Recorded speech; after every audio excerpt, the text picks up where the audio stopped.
there on the homepage of Reinventing the Tattoo.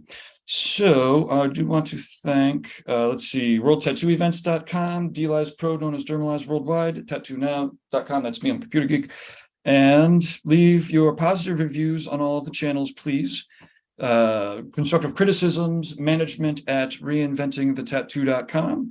And okay, it looks like we've got Yeti tears, horns, 100%. Thanks for this. Okay, seems like it's working. The apprenticeship diaries on there too. The apprenticeship diaries is on there too. Okay, so Durb, why don't you take it away here? Thanks What's again up, everyone? for doing this. Thank you, Gabe. I really appreciate the intro, man. You guys got a lot of really good things going on. I'm really honored to be on here. Oh, I haven't even given you the proper intro. It's like Durb Morrison, the man of Hell City, True Tubes, Red Tree. Oh man, it's been forever. It's really exciting to see everything. I mean, I remember you doing this at over in Venice, I think, in Ireland. I've seen it all over the place. It's real fun. Yeah, I've done it in Ireland. Actually, I was there with you doing that, and the one in Venice, Italy as well. So yeah, I've had the opportunity to, to teach this seminar like around the world to a lot of different, tattoo communities and things like that. I've been teaching it now well over a decade around the world in a lot of different tattoo conventions, and a lot of it came about because of the back issues that I started having from tattooing for, I've been tattooing for 33 years professionally right now. So about probably 15, 20 years ago, I started to develop some pain in my spine. It was kind of making my hips go numb and stuff like that. And my left leg was going numb. So I kind of seeked it out a little bit further and realized that I truly did have some issues going on from tattooing in general. Mainly I had myalgia paresthetica, which was a compression of my femoral nerve from wearing tight belts while I was tattooing. Long sessions, 10 hours a day, leaning forward with a tight leather belt in my hip. We'll talk about that, during the seminar. So there's a lot of other things. I got thoracic herniations from tattooing, from, bad posture, twisting too much for ink and stuff. So over the years, when I first taught this seminar, it really made me aware of how many tattoo artists were actually in pain that didn't have any kind of answer or resolution, almost pretty much all exactly all of them. So it really kind of opened my eyes to be like, I should really turn this into a seminar more and going out and teaching it a lot more. So and online I get a lot of questions too, a lot of health issue questions of pain, spine, hips, eyesight from tattooers. So it's really kind of put me in a position over the years to become like a tattoo health educator, a health before wealth type of a guy to teach people. I've never really charged for the seminar. I don't feel it should be charged for anything like that. And that's why we're bringing it to everybody free today on here. After this, we're going to be doing a Q&A as well as some like giveaways for True Tattoo Supply and stuff like that. But I know there's a lot of tattoo artists out there in pain that don't have a resolution for, a seating situation or how they should be postured up, or just little things that you don't think about every day that until it's too late and then you're in pain. So Fawn Baker, she's the one that recorded this seminar when I was at my buddy's studio, Seven Lions in Dayton, Ohio. And so we've captured it. This is its final resting place other than my personal YouTube channel. It's here on reinventingthetattoo.com. And we're pretty much going to roll into it. It's about an hour long. This was done, like I said, in my buddy's studio. So you'll notice in this, I like this recording that we did with Fawn because it shows the interaction. There's a lot of apprentices that other studios brought with them to learn, and that's one of the things too. I want to say this to anybody that is apprenticing anyone or apprentices, that the health aspect should be an integral part of an apprenticement, because if you don't inform somebody how to properly sit and like ways to preserve their bodies over the year with tattooing, it's going to be defeating over the years. So I firmly believe that and that's why we're putting this online. So this is a simple link that in the future you can show to your apprentices, anybody coming into the studio, or you personally, if you want to go back and review things, if you're having pain, this is the video to watch. There's a lot of other great health educators out there as well. I do certain aspects of it. So my buddy Jordan also does a lot of hand stuff as well. So this is just the tip of the iceberg with tattoo artist health, but I hope it helps a lot of people. And stick around for the Q&A. So if you have any personal like health issues or pain, might be able to help you. You'll see in this, I don't say I'm Dr. Durb or anything like that. I'm just a tattoo artist that has a lot of physical pain myself. It's been tattooing for over 3 decades now. So that's pretty much the gist of it. And again, I want to thank everybody for taking time for yourselves tune in right here and watch the seminar.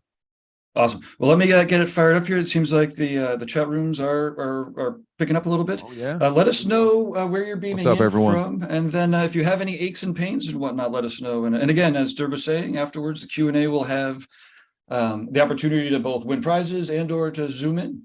So let me, without further ado, as they say, Here we go. let me fire up this, and I believe I sacrificed enough to the tattoo god, so we'll be good to go. Okay, we're gonna drop off in the background. Durb, we're gonna kill our mics so that we're just gonna be playing it, and then we're gonna come back after.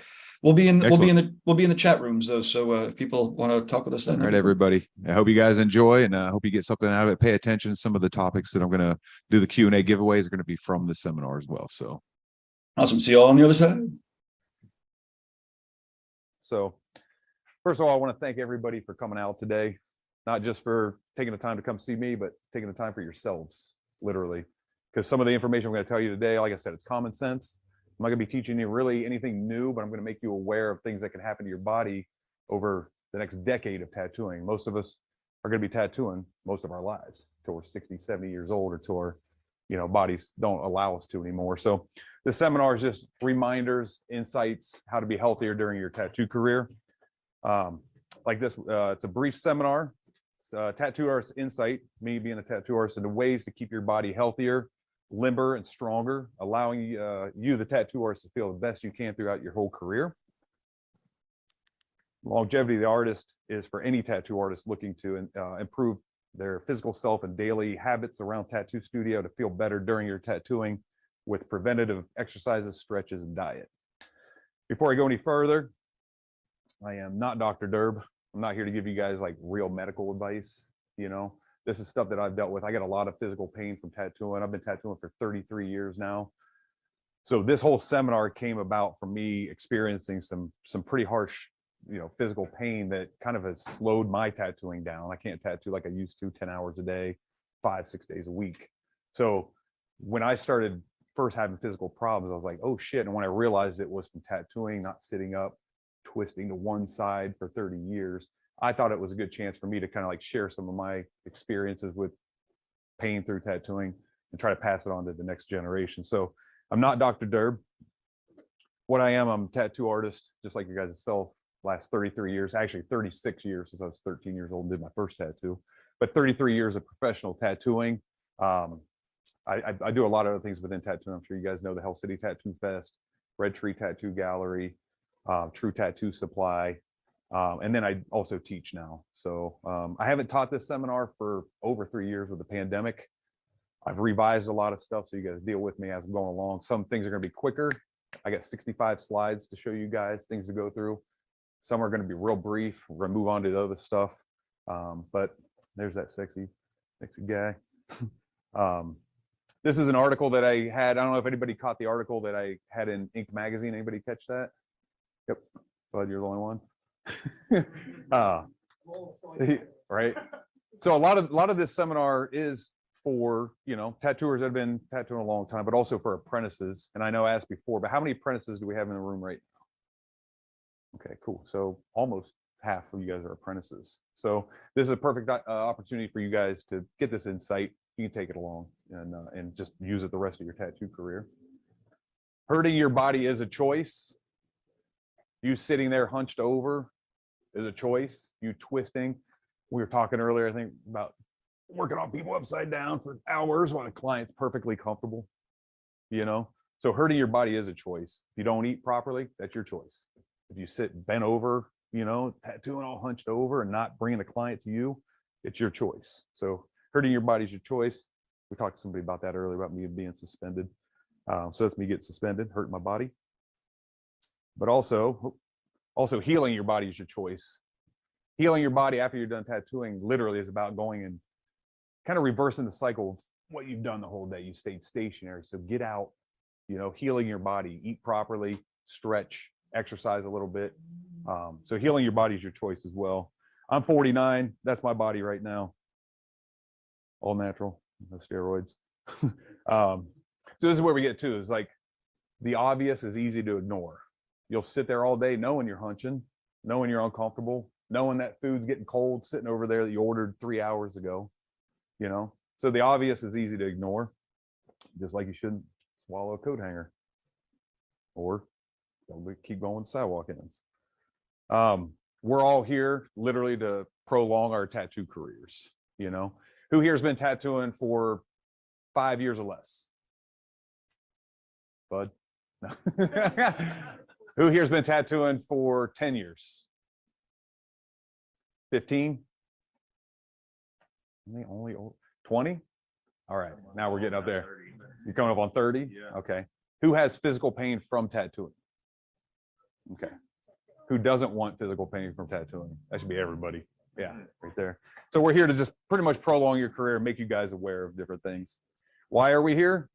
Improve the comfort of the tattoo artist during the sessions, raise awareness of the artist's health, teach simple and effective stretches. Like I said, I'm not going to teach you guys anything new. I'm just going to reiterate things. Teach proactive tattoo lifestyles that you should pass on to all your apprentices and everybody that is around you, and to promote preventative thinking for the artist. Typically, we start here when I teach is the thing that's causing us problems is tattooing. The tattooing's connected to our hands. So we're going to work through the hands, through the body with a lot of stuff. One of the biggest things that tattoo artists encounter is carpal tunnel. Has anybody dealt with carpal tunnel? So yeah, it's pretty serious shit. Sometimes you have to have surgery from it, things like that. I know Conan Lee also had surgery. And at that point, he couldn't even put his belt, from what he was telling me, he couldn't even like put his belt on because his hand got so weak. I think he did both. Yeah. Just your tattoo. Have you had the surgery on it and everything? Okay. Yeah. A lot better now. Yeah. So carpal tunnel is one of our main things. Now, let me see what I got here. Boom. So the carpal ligament is right through here. Your carpal ligament goes here, and your median nerves, your carpal ligament goes here. So that's what pretty much compresses the median nerve. You also have the ulnar nerve. So your ulnar nerve is on this part of your body, mainly coming from like, you know, your funny bone, you hit that and pinky finger go numb and all warm. So that right there is your ulnar nerve. Your median nerve is pretty much what you're going to feel from carpal tunnel. Anybody ever get the numb thumb from tattooing all day? That's part of carpal tunnel. That's your median nerves that run up in those parts of your thumb that you'll feel. It's mainly from the compression and inflammation and overworking. One thing as tattoo artists we do is we tattoo all day, then you're on your phones, and then you're on your laptop pressing down on your median nerve.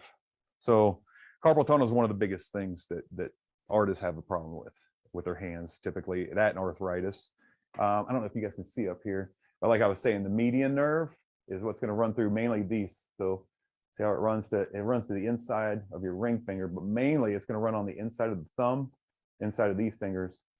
So that's where you'll have a lot of problems with these three fingers from tattooing. Like I said, the ulnar nerve is going to be mainly out towards like your pinky and stuff like that. And that's kind of like your funny bone more than anything. So you'll get numbness in the fingers. Did you have that? Numbness in the hand? Okay, so you did ulnar. So your whole thing was affected. Okay, yeah. Yep. But that ulnar will affect you just as much. Yeah. You'll have the numb thumb that I was talking about, a burning sensation or a tingling in your hand. And your hand can actually atrophy, like I was talking about Conan Lee and his hand just getting weak and stuff like that. And it'll actually start to atrophy. If you start feeling this stuff, go see a doctor. That's the main thing right at first, not Dr. Durb. So carpal tunnel surgery to release the carpal ligament. Like you'll see here, like the median nerve, boom. This is all the median nerve. And then you got your carpal ligament. This is the ligament that is going to swell and press on your median nerve. So that's pretty much the procedure that Chris had. So they'll, yeah, see you look away. But yeah, so they actually have to open you up there and cut that, the ligament, the carpal ligament. So now we're going to get into arthritis. Anybody deal with arthritis? You're a jiu-jitsu guy. You probably got arthritis in your hands too, huh? Everywhere? Where's yours at? Shoulder? Okay. Anybody else arthritis? You? Yeah, where's yours at? Shoulder and elbow. Is it from tattooing, you think? Probably most of it. Yeah, from the repetitive. Yeah. Anybody else? You're a jiu-jitsu guy too. You probably hands. Yeah. Yeah. So arthritis is something very real for artists as well. It's pretty much an inflammation of your joints. I don't know if you can see my fingers are all fucked up from jiu-jitsu shit, but Arthritis makes it hard to compress. You know, it concerns me too, being a tattooer with arthritis and being able to hold your machine. You also have rheumatoid arthritis, which is more like all over body arthritis. And it can cause a lot of bone erosion and stuff like that. So like I said, we're going to go through some of these quick too. Arthritis, typically burning, swelling, stiffness, cramping, or inflammation. Preventative exercises, mainly when you're done tattooing. That's what I'm talking about. When you guys are done tattooing, get up and do something for yourself. You've been working hours for somebody else, essentially. You know, you're doing your art, but you're doing a service for somebody else. Do yourself a service. Take time, stretch those, anything that was, because when we're tattoo artists, we're so tight. We deactivate from here down. I'm not using my legs. What am I doing? Hitting a foot pedal? So your whole body's from here up. So when you're done, you need to actually like get moving again. We're so stationary during tattooing that when you're done tattooing, either go to the gym, do some stretches right there. People feel weird about that, but it's one of the best things you can do, because if you don't stretch, it's going to catch up with you, you know? So stretch your wrists. That's one of the main things too, because that's your money maker. Your hands, your arms, things like that. If you get carpal tunnel. So you want to stretch, you want to strengthen, you want to get a lot of movement and try to lengthen. Like I said, we're so tense that you want to lengthen everything. You want to lengthen ligaments, lengthen everything. Preventative exercises, strengthen your hand, stretch your wrist, stretch your fingers. There's different tools, things that you can use. I thought I had another one here. Yeah, there we go. You can wear braces if you need to, you know, if it hurts and stuff like that. You all watch cross-contamination with that. But yeah, do some wrist exercises. So if you start feeling it, pay attention to it, start doing some exercises. Back and spine. How many people got back problems? Yeah. And this is probably going to be the biggest thing that you're going to hear from tattooers. And I get a lot of people that actually are just like, Durb, I'm having this pain. What should I do? And I help a lot of tattooers, and they're like, that fucking helped. And it could be the way you're working. We dipping over here. You should be just dipping right here. So there's things that I can usually look at somebody's cycle of tattooing and find. But the biggest thing I hear from people is back and hip pain more than anything. So over here, this tattoo artist, this is the way we should be. This is real easy to sit up at first. You always find yourself slowly, and then you're just like, oh shit, like an hour later. So try to stay aware. That's typically the area, a lot of, that's more of a thoracic. So you have your lumbar, your thoracic, and your cervical. A lot of artists will have lumbar and thoracic pain, is what I've noticed. Twisting and sitting like that will enlarge your back muscles. So if you're twisting to one side for your ink, these muscles are going to get bigger, kind of like on my back from twisting. That can pull your spine off. So you can actually develop spine problems from a muscular imbalance from twisting to one side for 20, 30 years because of larger back muscles. It causes a spinal imbalance. Best thing to do is strengthen your spine, reverse that. So if you can, set up your areas differently. If you're noticing that you're hurting from going to one side, just switch up the way you work, you know? So this is different spinal stuff. We call it the tattoo hunch. That's pretty much what we all get. Let me go back here. Spinal hydration, that's another thing too. How many people drink water every day? A lot of it? Yeah, okay. That's super vital, not just, you know, for your skin and all that, but your spine, like all the discs in your spine are hydration. They're meant to cushion the bones. So when you're dehydrated, you're going to get thinning discs, you're going to get, you know, degeneration of discs and things like that. But let's say if you're not hydrated, let's say you're hydrated and you jump, that water is needed in your discs to protect your spine, essentially. If you're dehydrated, you're going to start having degenerative issues with your spine just in general because you need hydration. I didn't know this shit either until I started having spine problems. They're like, you drink enough water? I'm like, They're like, yeah, your spine is, you know, your discs are dehydrated. So yeah, so this is a normal disc. This is degeneration. This could be from dehydration and stuff like that. Bulging and herniated discs are usually from either what I have, which you guys are going to see here in the presentation. I have a serious herniation in my disc with a bulging disc below it from tattooing. So the herniated disc is fucking painful as shit. And then bulging disc, but this can come from you just hunching over too, because what you're doing, let's say this is your spine, this is a tattoo artist's spine, and then if you're twisting on that like lazy point in your spine, that's where you're going to develop a bulge or herniation typically in your spine tattooing. And then the degeneration, typically that can come from not having enough, you know, vitamins, minerals in you, hydration, things like that. So muscular imbalance, you can get arthritis in the spine. I'm talking about the weak point in the spine. That's why you want to sit up, because your hunch point will become your problem, just like mine. And then stenosis, this right here is going to be stenosis. So as your disc thins, so does the channel way for the nerves in your spine. So that's why you want to keep hydration too, to keep the, I guess, the cushion and not get stenosis. And then degenerative disease. All right.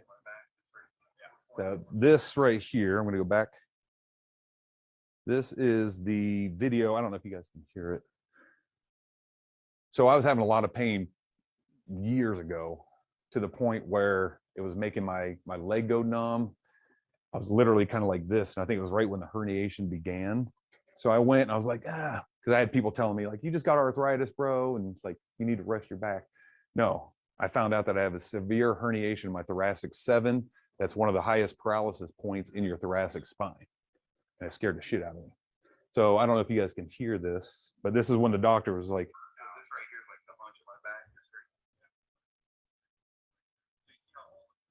I don't know if you guys can hear.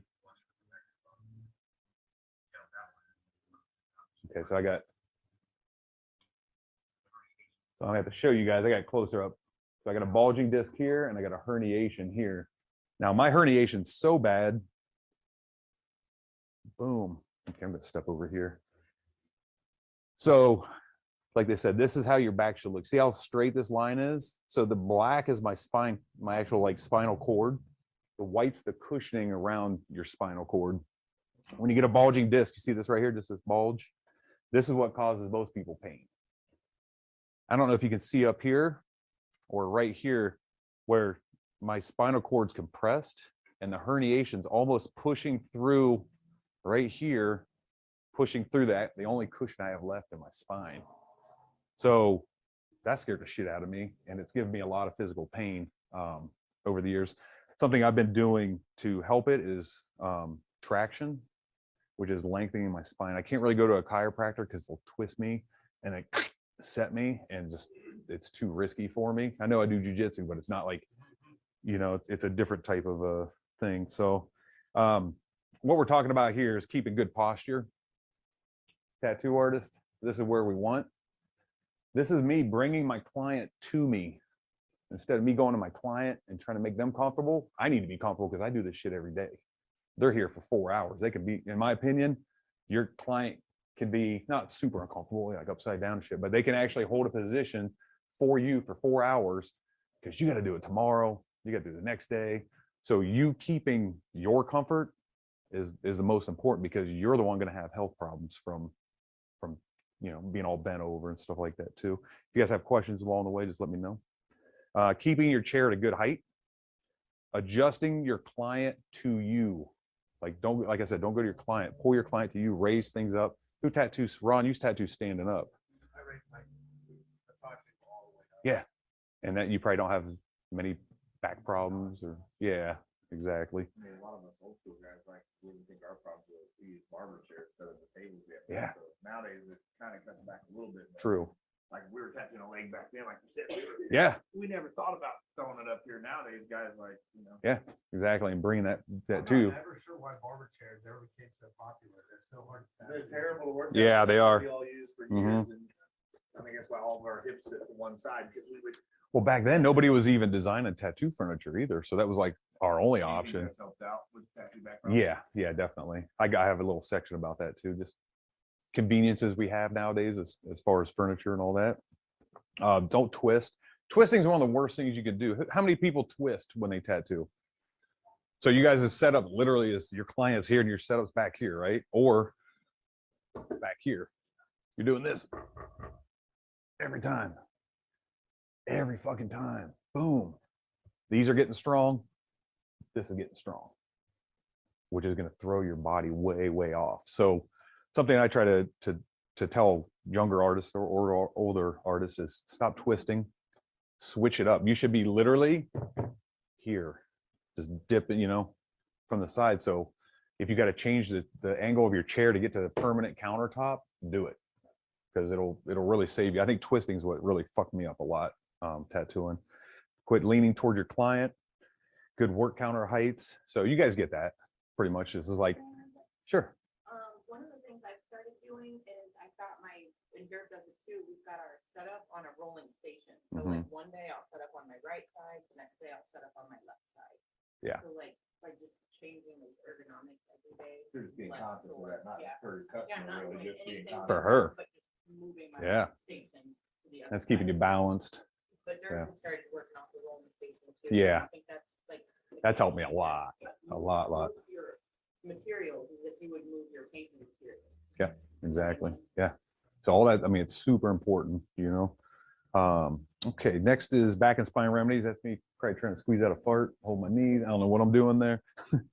You can do the chiropractor, you know. This is really good for tattooers, is the inversion tables, because mainly the way I look at it is you got like all this weight, but wherever your injury is, it'll, the traction of it. I can't do this because of where my herniation's about right here, my T7. So I have about this much weight to pull down, I guess, for my injury, if that makes sense. So what I do is I hang from straps. I thought I had an image up here for the straps, but I don't. But I hang from straps nowadays because it gives me, if I'm upside down, it gives me from my injury point to my feet that much weight to pull that herniation back in. I'm finally out of pain after, what, 3.5 years of like therapy kind of on myself. But those are some remedies. These are really good too, just to like loosen the muscles. You typically need somebody to help you out with that. What is this? Let's see. Some of these images might be too big. And you can do massage. Okay. You can do deep tissue massage. Anybody had a Thai yoga massage? Not with a happy ending, just Thai massage. Do it, because that's, me and my wife love getting the Thai massages because it is a deep tissue massage, but it's also like a pressure that pushes you and things like that. Chiropractors are good. Anybody ever been to a kinesiologist?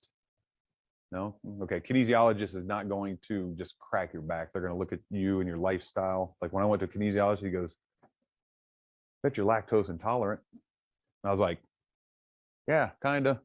He goes, bet you haven't taken calcium one day in your life since you became lactose intolerant, huh?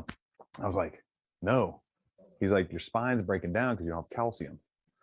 So kinesiologist is, to me, he would only set me in the direction that my spine needed it, because I was twisting this way. So he started getting me moving back that way. So kinesiologist is good as well. Here's some floor stretches. These are just examples. Now, all these, you can make up whatever the hell you want. This is just some of the stuff that I do, obviously on a clean ground. I don't recommend you stretching on a tattoo studio floor, first of all, because cross-contamination. That's why I try to teach a lot more of the chair stretches. But these are just stretches you can do at home, you know, for your thighs, your back. This is a good one right here. Boom. Actual cobra pose. This is kind of what you guys want to do after you're done tattooing too, is reverse that hunch with activities that'll, you know, send you in the other direction. I got some different things up here. You guys are welcome to use these after. I'll keep these out. Anybody use rollers? All right, fuck yeah. Rollers are the shit. Yeah. So a variety of them. This is my favorite one. It's called a roga, because your spine can actually sit down in there and it gets the muscles. But there's a variety of them up here as well. So inversion tables, exercise balls, the rollers, super vital. I recommend studios having, not just at your house, but in the studio, have a mat with some of this stuff for the, like at Red Tree, we have the inversion table. We got a little like stretch area and stuff like that. Back and spine remedies, more of these objects. Boom. I brought one of those with me as well. Anybody seen one of these? Oof. These are the jam, because you can like pinpoint where your pain is and hold it on you. Down there. So these are all things. This is one of my favorite ones too, till you fall asleep on it, like I did one night, and it burned a hole in my fucking back. For real. Just sat there grinding my skin off. So yeah, those are all things. I live under a heat blanket. Fawn, you know that. So the heat blanket, I'll just wrap around my lower back and stuff like that too. So treat yourself, you know, take care of your body, buy some things for you. Let's go to legs, calves, and thighs, because I got huge calves. Stretch on your break. This is important too. Like you got time for yourself. If your client gets up to take a piss, like that gives you like 2 minutes to like actually stretch, take care of yourself. Stretch on a break, standing stretches, calf wall stretches like this. Well, no, I'm not, okay, I thought I had my calf on there, but you get it, take care of your body. It helps blood flow to the legs. Like I was saying too, if you're going to stand, if I'm in a tattoo shop and I want to like, let's say touch my toes, I don't really want to do stretches where I'm like grabbing the bottom of my shoe, things like that. So just stay aware of those stretches, like when you're in a shop too, because your shoes are one of the most contaminated things in your whole workstation is your foot pedal. If you're working foot pedals, your shoe just as dirty as your foot pedal. Knees. I've personally had knee surgeries. Anybody had knee surgery? No. Yeah, you? What'd you have? ACL. Damn. All right. Yeah, I've had both meniscus redone. Jiu-jitsu shit. But now I kind of feel a little bit of arthritis coming from my surgeries. I'm 49, so I think I'm right on point with that. Anybody have knee problems, knee pain? Is it from tattooing, you think, or from other activities? Jiu-jitsu, FUD. Yeah. Jiu-jitsu, right? Weightlifting. Yeah, that too. Yep. You'll fucking blow out your knees. Yep. Like squats. You can get tendonitis. We're talking about tendonitis. Anybody had tendonitis? That's pretty common, actually. Tendonitis really burns, fucking hurts. But you get tendonitis in your foot too. It's in your Achilles from your foot pedal. Typically it's a burning, swelling, inflammation, weakness, and skin fever you'll feel from the tendonitis, and arthritis actually. Best thing to do is to ice it. If you have tendonitis, ice it. Acupuncture is another good thing for it. These are some of the chair stretches. I don't know if you guys got enough room here to do some of these. Typically, like if I got a little bit more room, I'll ask you guys, to stand up and see who can stretch, like who can touch their toes. Do you guys all touch your toes? Huh? You can, yeah. Can you guys simply do that? I don't know how much room you guys have. You guys got room? Just a little bit.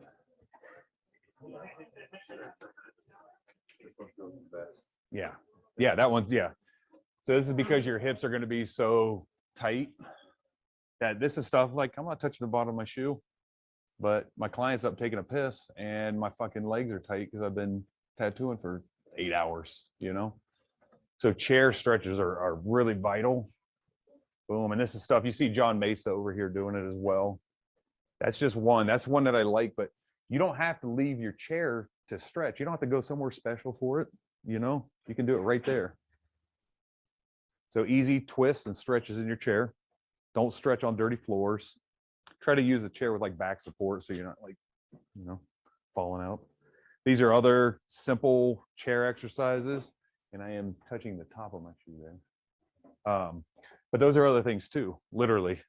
Like you can literally just stretch on the chair.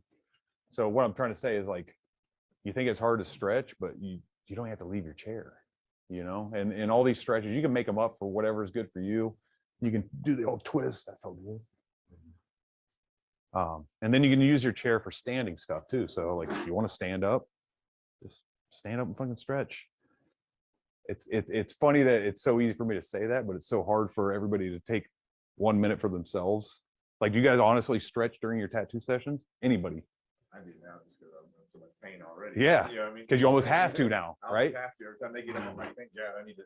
Yeah. And then, So just start stretching. I know it's common sense, but it will help you in the long run. Stretch your spine, stretch your sides, do torso twists like I was just doing. Leg stretches like that are really easy. Make up your own stretches. And as always, don't stretch on the floor so you don't cross-contaminate yourself. These are simple. I like these like lower back, chairs that can actually hit you where you can actually like bend over, bend backwards. But that stretch right there is one of my favorite ones too, because it reverses the hunch in your spine. More twists, side twists. Boom. Stretches for the legs. These are just examples. I'm just reminding you guys to stretch, really. But these are all easy as shit to do. I'm not going anywhere. I'm just stretching, taking care of myself. Shoulders and neck. Anybody have shoulder issues? You got arthritis in your shoulder issues, what do you guys have? You got like an arthritis? Yeah, I've got arthritis for the right shoulder. You're right. And then we're working right now to move like, so normally your neck curves this way, Mhm. and here's the tattoo, my neck curves the opposite way. So I think my chiropractor just to try to do, Yeah, 'cause your neck should go in here. Yeah. So yours is like, yeah, this one is Yeah. That's the first thing he's like, your neck bends the wrong way. and I'm going to use that as an example because if you would have raised your client all those years, yeah. So bringing your client just like that, but probably took 10, 15 years to really start developing problems with it. Yeah. So shoulders and neck are typically something I hear from other artists that are like, hey man, I'm having this pain. What pain do you have? Well, I just rotated the shoulder like 3 times, but just tattooing, honestly. Tattooing. Always, just like Holding that arm up the whole time. Yeah. Yeah. And that's what will do it too. What about you? Just, I got red. oh, well, that'll fuck it. That'll do it. Right. Yeah. So in your shoulder and neck, you can get tendonitis. You can get bursitis. So the bursa sac is a small liquid sac that's like in your shoulder. If it becomes inflamed, it makes it harder for the joints to move. Therefore, it gives you bursitis. Arthritis in the shoulder, like you got. You can take anti-inflammatories to help with this. There's also natural foods you can take, like almonds are a natural anti-inflammatory. Ibuprofen's a good one. Compressed neck, a lot of artists get that. Like you said, you have neck problems too. So bam, there it is. Shoulder and neck tension. Like I said, we all stay bundled up. So make sure you change your position and rest. As tattooers, we fucking grind all day. We don't rest. Typically you'll take what, 1 day off for yourself? You're doing your drawings, shit like that. I always say being a tattoo artist is like being like a college student. Like you do your homework at night, that's your drawings and getting ready. Tomorrow's the test, making the tattoo on people. So being a tattoo artist is like being a constant student because you got to do your homework, you got to do the test the next day. So rest. Arms and elbows, we're gonna go through this quick. Tendonitis, same thing that we're talking about. A lot of people will get tendonitis right here in their elbow. Anybody had tendonitis in the elbow? It takes a while to go away too. It's fucking uncomfortable as shit. Is that what you do? Okay, yeah. I had to do acupuncture to get rid of it before, and I got it from kayaking one time, and I was like, what the fuck? And then we were in London. I had to like go to like a acupuncturist over there. How quickly does acupuncture help?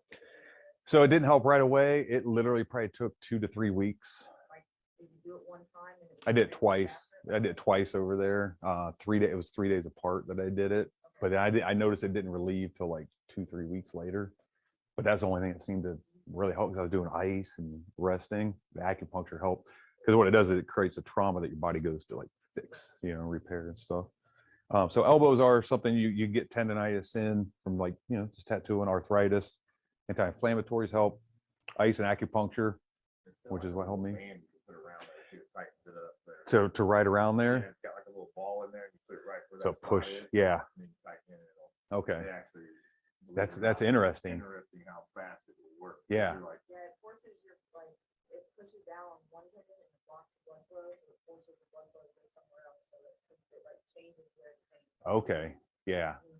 That makes sense because the whole time I had that tendonitis here, I was like, I was like pushing it. That's the only thing that like made it feel good. It was like putting like a they sell pressure on little it. bracelet for it, so like if you're tattooing, and it's something nice you can wear while you're tattooing. Yeah. And that's what you did. Yeah, I was wearing those gloves. Yeah. For months. That's how long it takes to get rid of it. Yeah. It takes a while. So yeah, that's arms and elbow.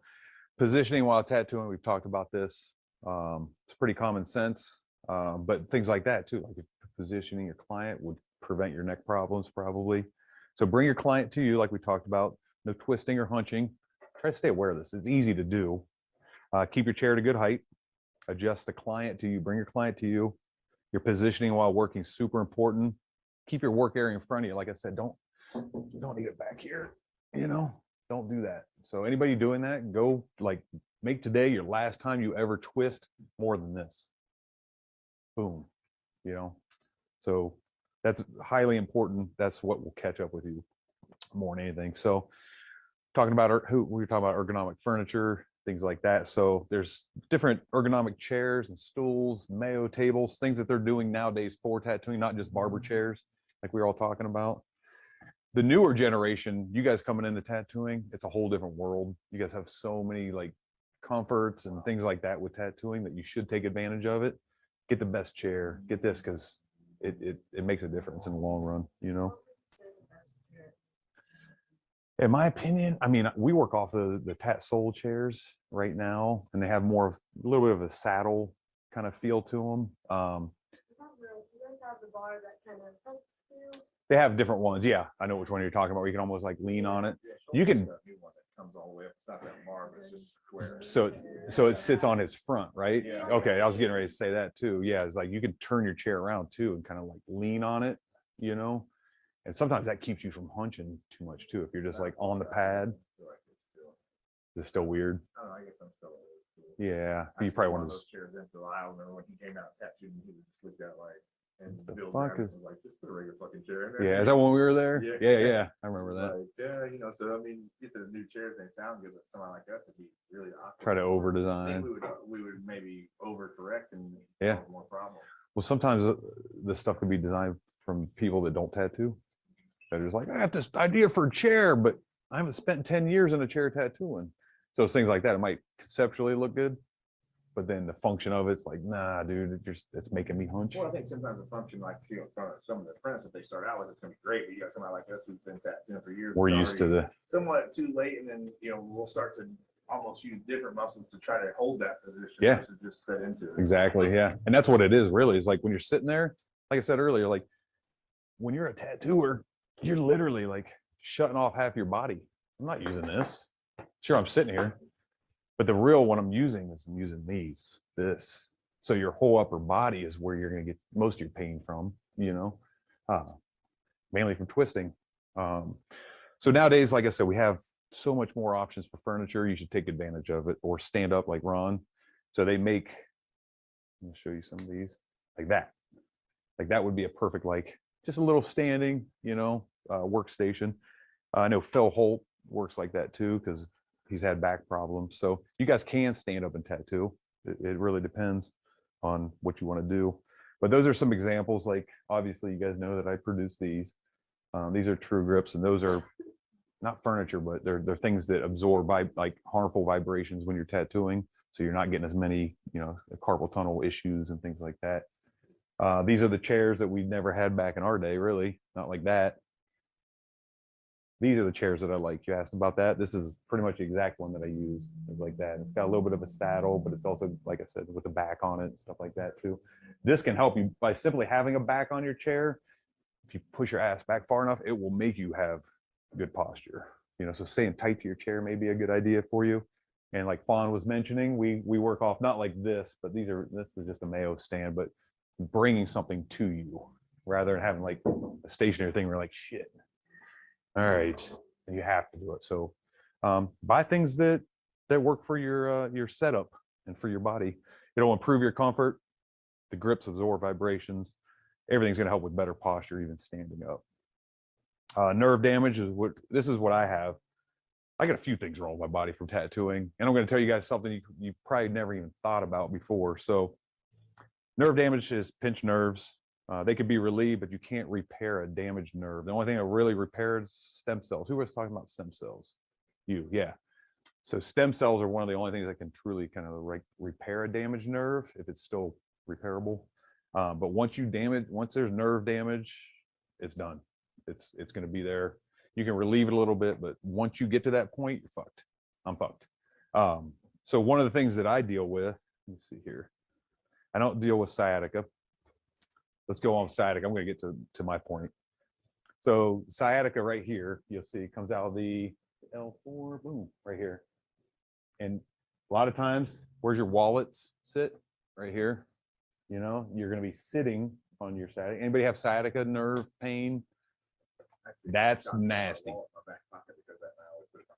And it just hurts does it make your foot burn?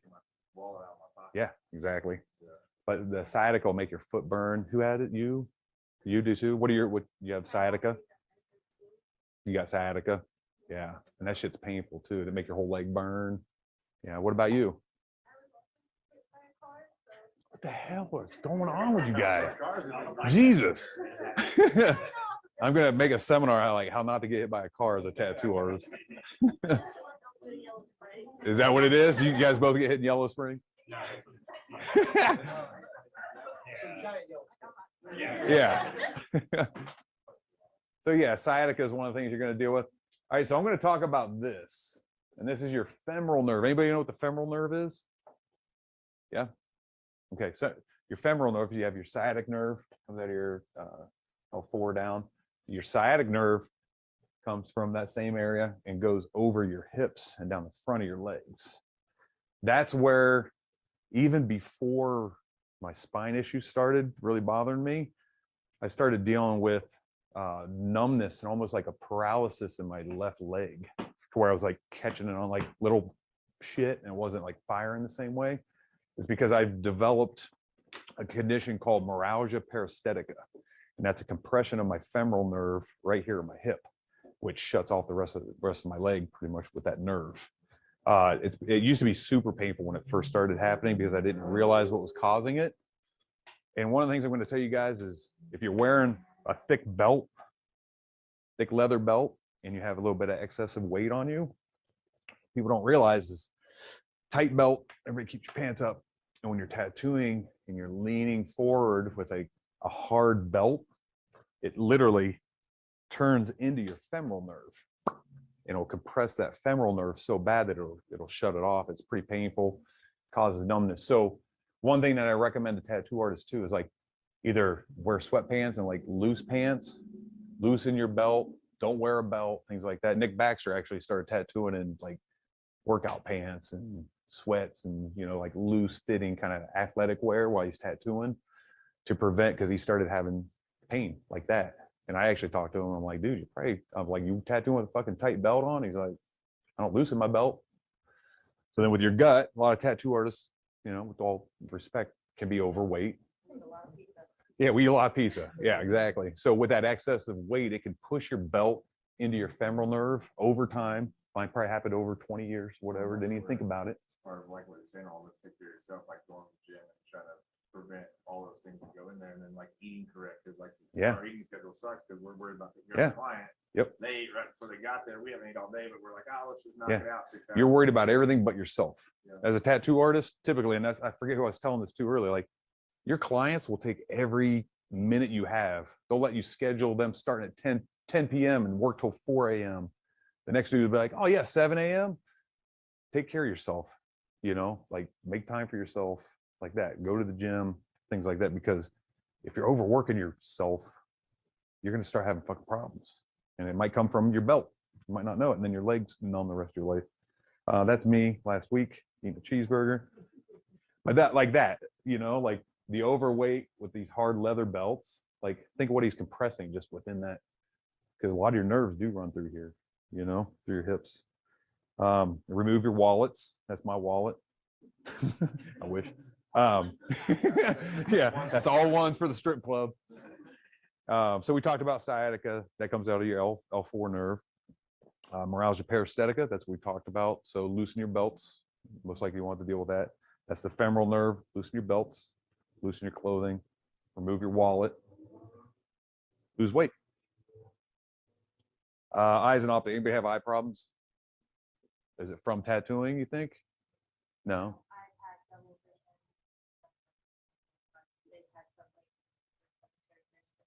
Oh, really? Wow. Anybody else? That sounds, you probably take the cake with that. Okay, near Amphard. In each eye. Okay, well, but same. Yeah, I've noticed my sight just within the last like 3 years starting to change a little bit because I'm older. Well, also, and taking care of your health and what you eat for your sight too, because diabetic can really affect it. Diabetes is one of the leading things for. Like that was kind of my blood sugar was starting to affect why my sight's starting to go down. I had a friend that kind of went blind from being diabetic like years and years ago. Yeah, until she started getting on more medicine and started helping. I glasses until about 3 years ago. Oh, okay, yeah. Real light prescription, but I've always had perfect. It's like a macular degeneration, yeah, over time. So yeah, diabetes is definitely one of the serious ones. And you can give yourself diabetes by not eating right as a tattooer. Most tattooers don't eat right because of our schedules. Yeah, and that could lead to diabetes. I gotta watch because I drink a lot of sugars and stuff. But so yeah, let's talk about the eyes a little bit. So nearsighted, that's what pretty much all of us are going to be. Being tattoo artists, we've trained our eyes to be nearsighted. This is farsighted. Obviously, you can see things further away. This is an example. Nearsighted, you're going to see things. Artists, we're going to see the art part of it, the pencil. Looking further away, a lot of us can't see far away, you know, as well as we can up close, is because the muscles in our eyes have been trained to be more nearsighted. You can do eye exercises, take a break while you're tattooing, look off in the distance. You probably know all this stuff too. But also I tell people to focus on colors, lights, shapes, just kind of not just looking at like a flat wall at a distance, but like try to make things out. So eye exercises are important, especially after you're done tattooing. Take a little bit of time to look around, like stay conscious. It's easy to say, but it's easier said than done. And this whole seminar is a do as I say, not as I've done, you know, because I'm not perfect either. Focus on distances, focus on details and colors, eyes and optics. Lighting when you're tattooing is a huge thing. Mainly not creating a hand shadow. So everybody works with a lamp. I see so many tattoo artists that are right-handed with the lamp on the right-hand side, creating a shadow, thinking it's proper when it should be over here, hitting properly. So lighting is important. It's going to help your eyesight. It's going to help your precision in tattooing. You mainly want a white light, not a yellow light. You'll see how the yellow light, it should be gray. The yellow light will turn it yellow. Obviously, it'll give you a false sense of your colors. Good lighting is key. Try to use a white or not light. Keep it across from your tattooing hand so you don't create a shadow, prevent hand shadows. Nice and simple. Digital technology, sure. So one of the reasons that the different lighting is so important is when you use a bright white light or a daylight simulating light, your eyes know what to do with all those colors that they're being bombarded with. Where if you've got all like incandescent or like fluorescent or like harsh electronic lights around you all day long, your eyes get really stressed half the time. Yeah.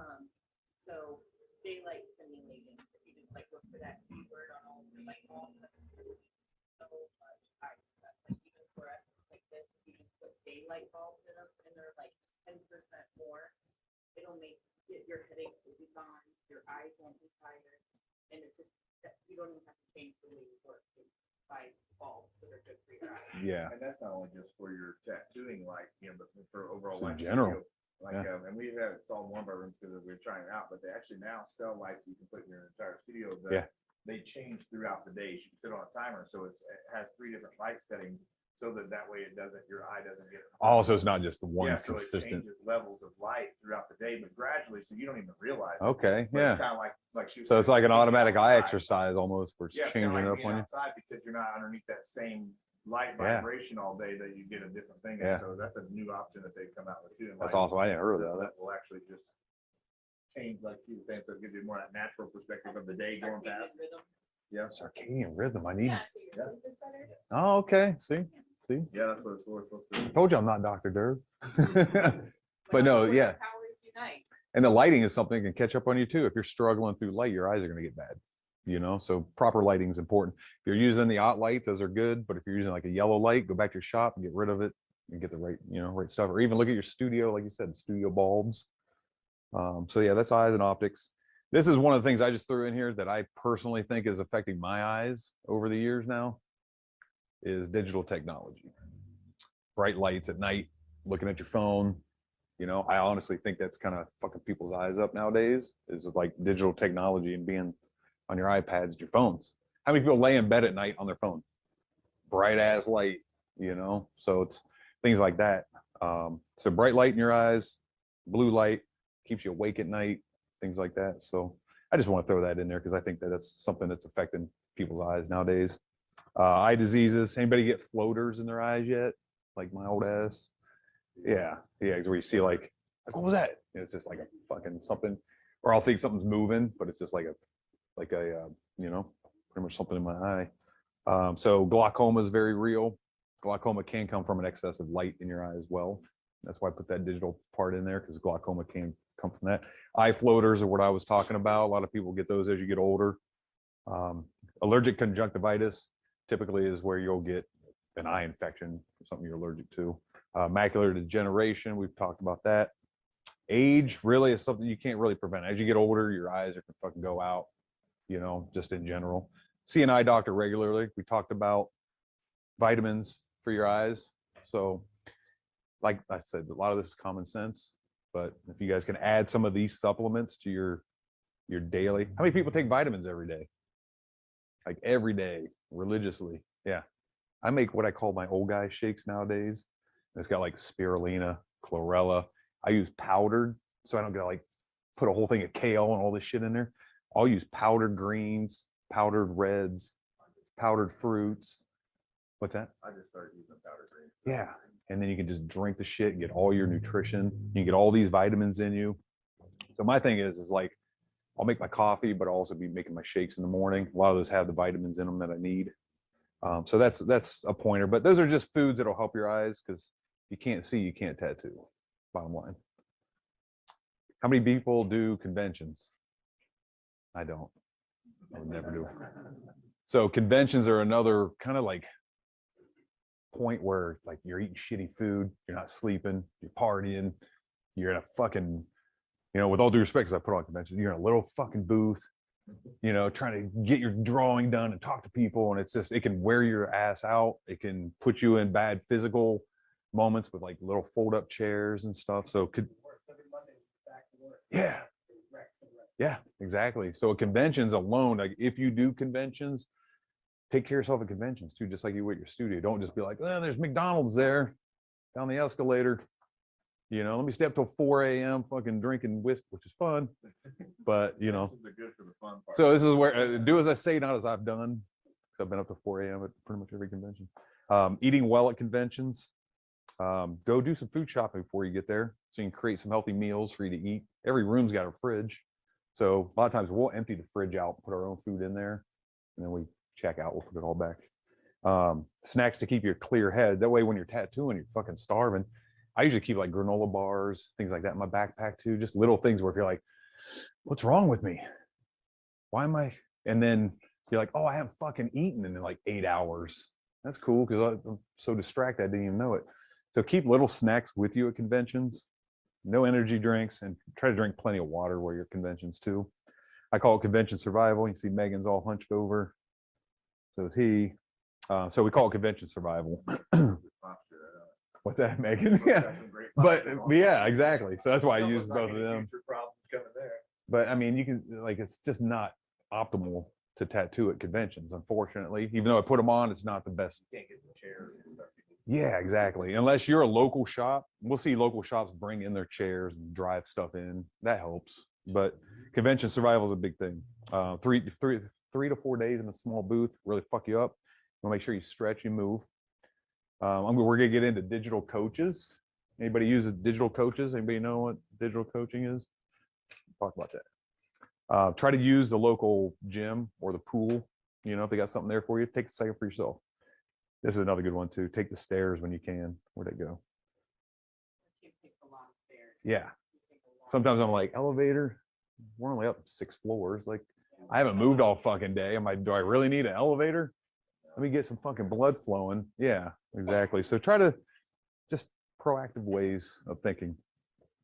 Anybody allergic to latex? You are? Yeah. Yep, exactly. That's a contact dermatitis and stuff like that. Yeah. So that's becoming something within tattooing. So more tattoo artists are becoming, you know, allergic to latex, because latex allergies are like lead poisoning.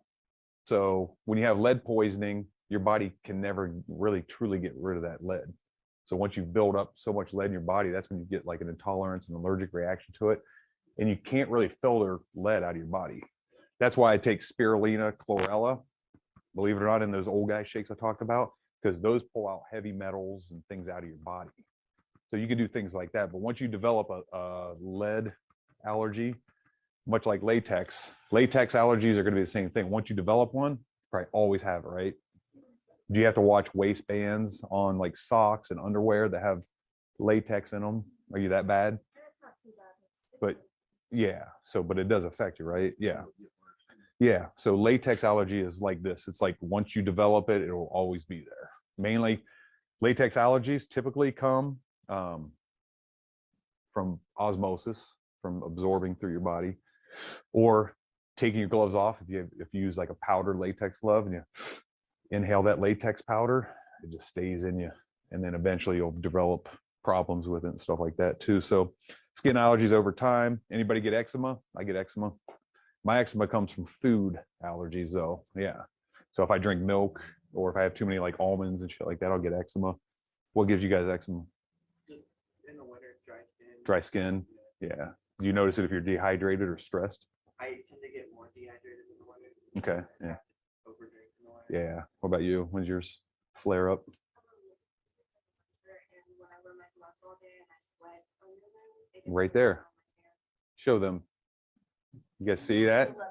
But that, yeah, you know what I'm saying. That could be do you use nitrile or latex? Just a mix of both. Okay. And you I find, don't really see a difference. What- When I use one, like I was told it's just sweat build up under my gloves. Yeah. And like, I think I have allergies that are really hard to yeah. Do you take any for it or anything? I just put Or vitamins and stuff on it. yeah, Nothing really like a helps. skin steroid. Yeah. So things like that, like that's a very real thing. Do eczema, psoriasis, give you a skin rash. It's allergic contact dermatitis is essentially what it is. And like we spoke about, it's like lead poisoning pretty much for your body. Alternatives, there's you guys can see even just put on a glove, boom. So I recommend like powder-free gloves no matter what, because that's like one of the only ways you're going to prevent it rather than going to, a nitrile glove. Latex powder clouds, try to use powder-free gloves.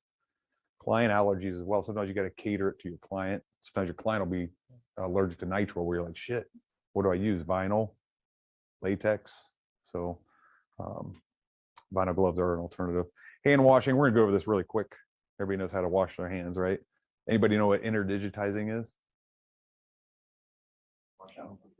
Yep, exactly. Yeah, this interdigitizing. Yep. Instead of just washing this surface, rinsing. Not something we do for a daytime. No. Right. So washing your hands is important. Wet and apply the soap. You guys know how to do that. You guys know how to leather your hands up front and back. Interdigitizing the fingers. Washing under the fingernails if you have a brush. Some people want the brushes. Scrub your hands. Don't just soap and rinse 30 seconds. This is all common sense stuff, especially since the pandemic. Rinse your hands and your nails. Dry your hands with a new cloth. Boom. Diet of the artist. How many people eat this every day? Good answer. How many people eat a salad every day? No, I was eating salad at like fucking midnight last night. Salads. So anyways, this is what we should be eating. This is what most tattoo artists eat because this is quick and tasty as fuck usually. And this is not so quick if you got to make a salad and people just don't like the taste of salad. But diet of the artist, pack your lunch. If you're not around somewhere you can go eat healthy, pack a lunch, drink plenty of water, use quick, healthy alternatives, order healthy foods through Uber Eats, things like that. When I was fucking first tattooing, you guys can attest to this, we had pizza and fucking subs. That was it. You guys have the opportunity for like Uber Eats, DoorDash, all this shit where we didn't have that before. You guys out back now. Right. Yeah, for real. Yeah. But that's where our generation of tattooers, I think they were less healthy. They were more overweight because you didn't have healthy alternatives to eat. So you would eat like shit. Huh? Most tattoo back then were bigger. Yeah, they were exactly. Yeah, like 90s tattoo artists were just all of them were almost overweight. Right. Yeah, exactly. Yeah.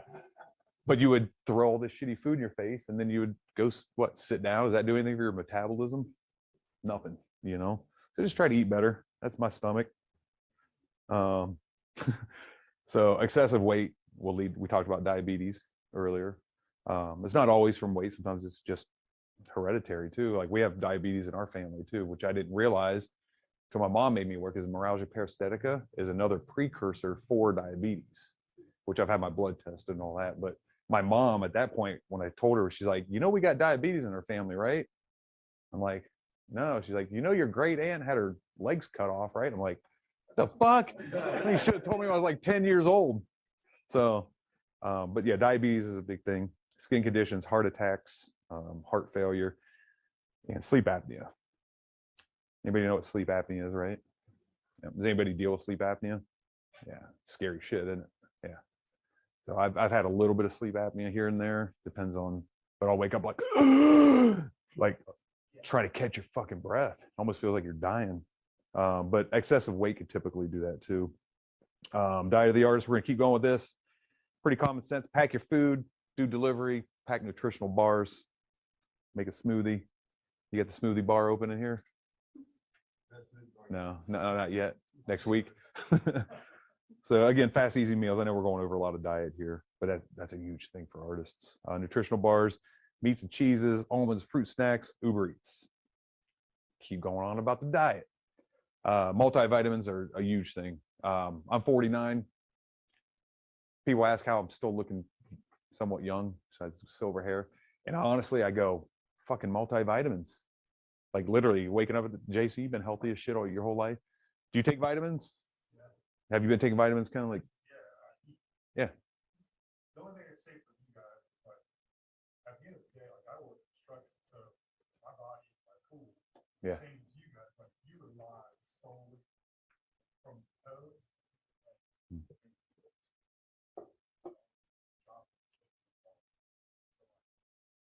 Yeah.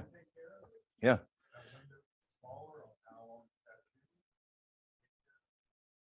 Yeah. Yeah. Yeah. So one of the things I tell people too is like, how are you staying young? How are you staying healthy? I go multivitamins, because when you take vitamins, one of the ways you're going to age is from your cells breaking down from free radicals and not having the vitamins they need to not break down. So if you take vitamins every day of your life, typically you'll age a little slower because your cells have what they need to not age. Does that make sense?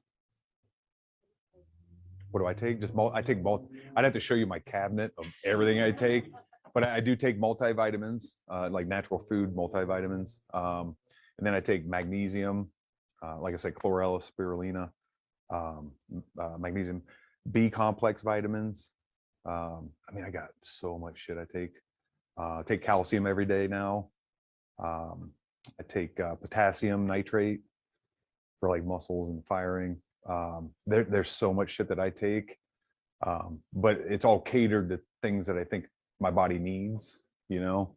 But basically a multivitamin will give you what you need through the day. You can throw extra things on there. You don't want to take too much calcium, because if you take too much calcium, it will actually build up in your joints. So you need to kind of know what you're doing there a little bit too. But yeah, I take a lot of shit.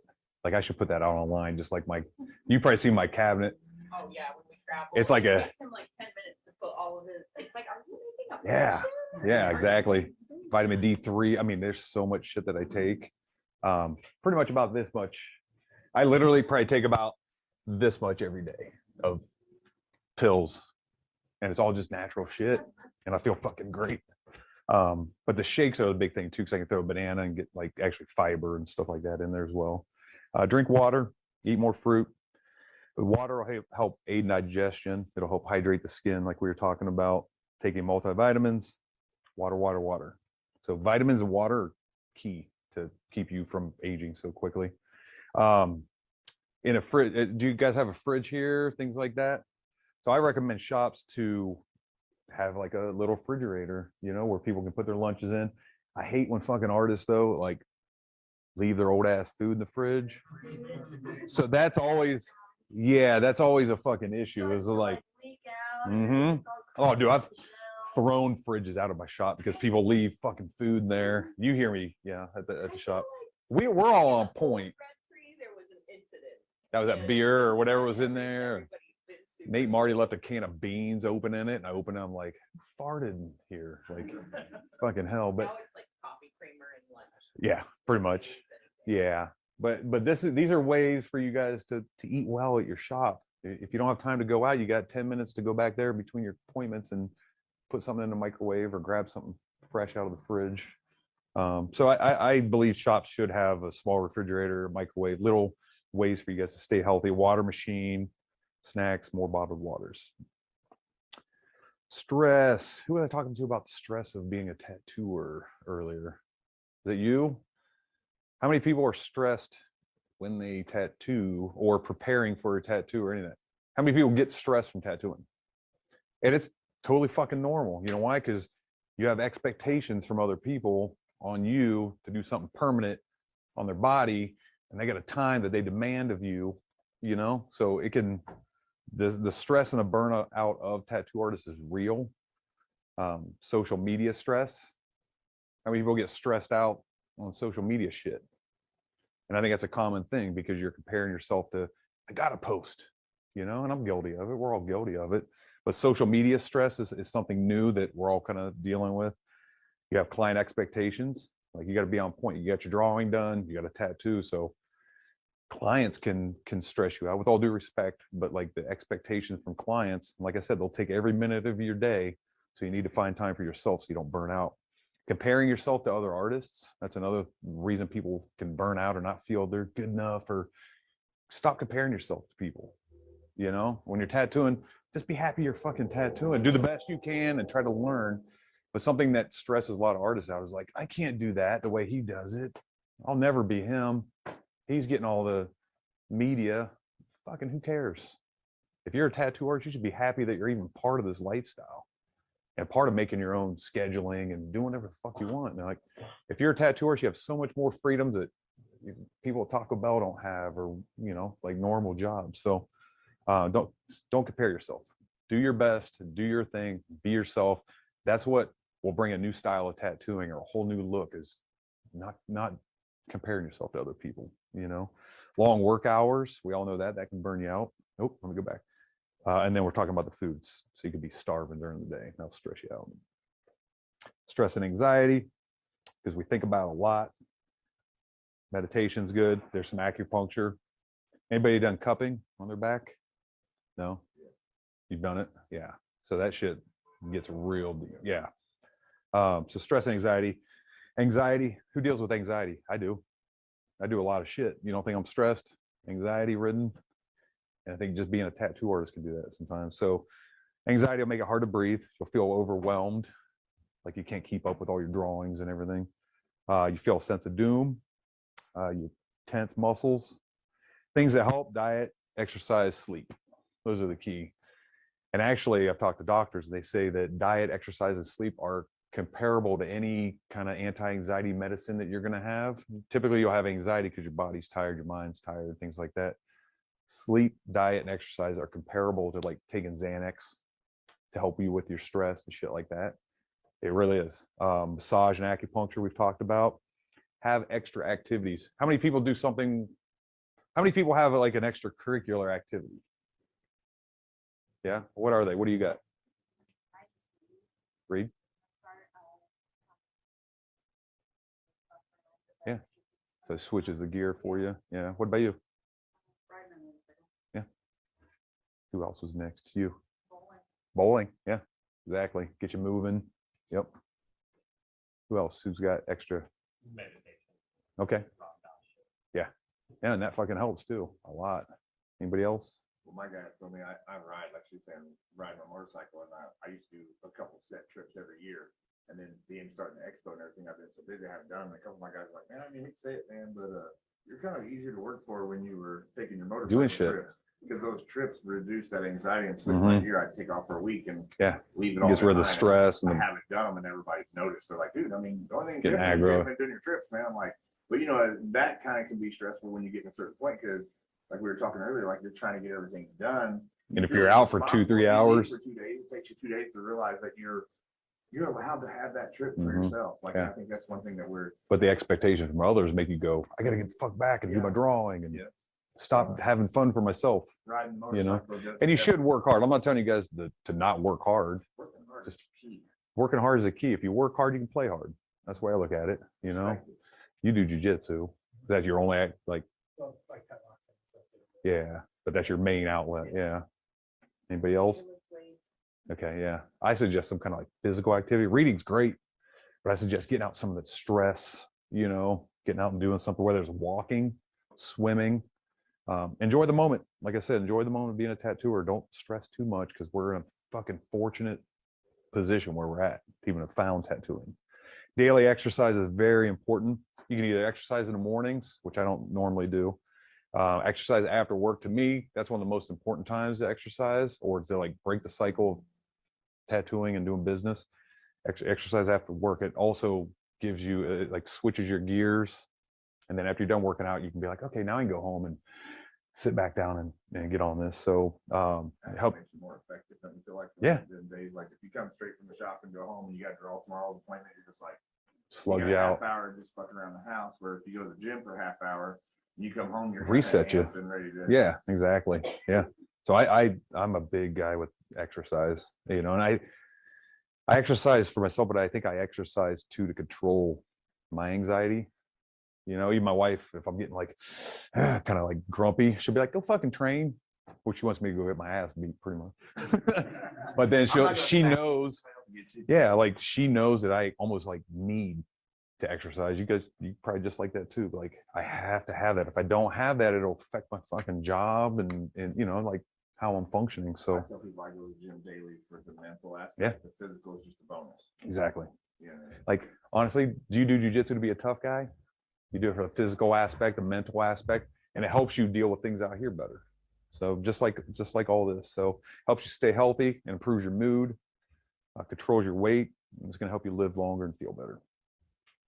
Here's some of the exercises: abs and back. This right here, I have this machine at my house. If you guys can get this machine for a tattooer, because it's the reverse, what is it, reverse fly or whatever they call it, hyper fly. Yeah, hyper extension. Yeah, so that's a good one. Deadlifts to me are one of the most important weightlifting things for a tattooer. Anybody do deadlifts? I'm sure you guys do. Yeah, one of the most beneficial things for your whole body overall. So if you guys lift weights, cool. Start doing deadlifts. Honestly, if you don't lift weights, try it. Whether you're at your house lifting little shit, but keep your body strong. Lifting weights doesn't mean you have to go in there and try to lift heavy. I don't lift heavy. It's just the I lift- number and the Yeah, consistency of it. exactly. I Yeah. guess a lot of people are fearful, like, well, I don't want to go there and be. I have to go in and kill it. It's not about being some No. guy. It's just about movement. It's literally about like the longevity of it. Like if you go in and you lift weights heavy as fuck, thinking like, oh, I'm getting into weightlifting, and you just crush it. It's not fun. It doesn't feel good. So make this shit just like a lifestyle change. You know, work out every day if you have to, or every other day. Extracurricular activities: go running, go swimming, do different yoga, or you know, take up a class like that. That's the fun thing. Seriously. Like quit doing jujitsu and start doing this, bro. Yeah, you've been waiting for that, right? My silk acrobatics. And then obviously, that's what I'm going to do to FUD later. Yeah, good luck, motherfucker.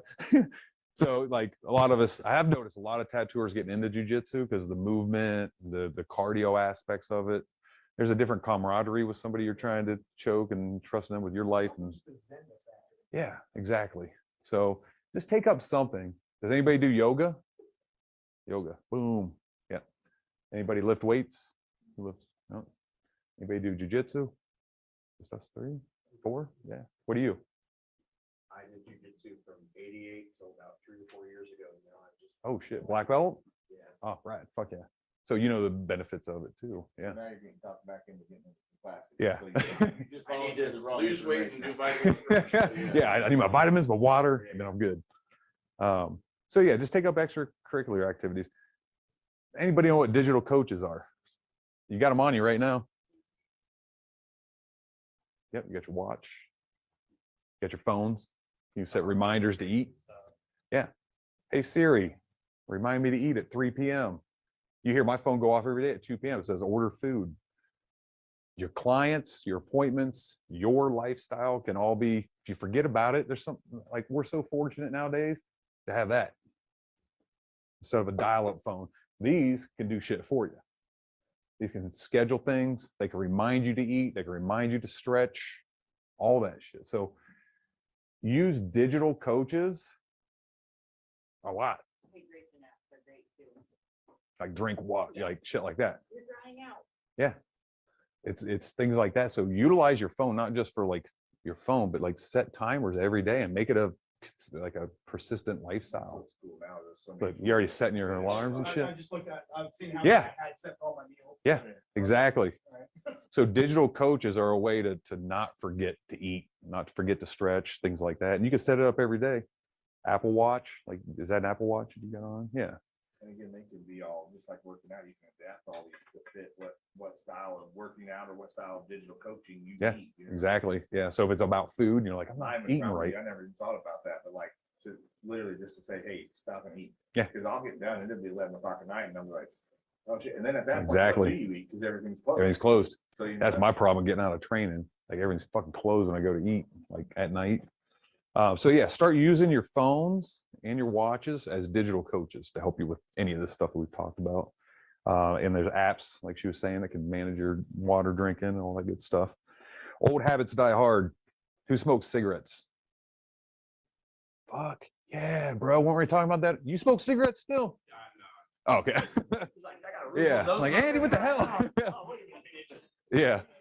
Well, that's good. I promise you quit. Yeah. He was thinking about still smoking until you just called him. Yeah, right.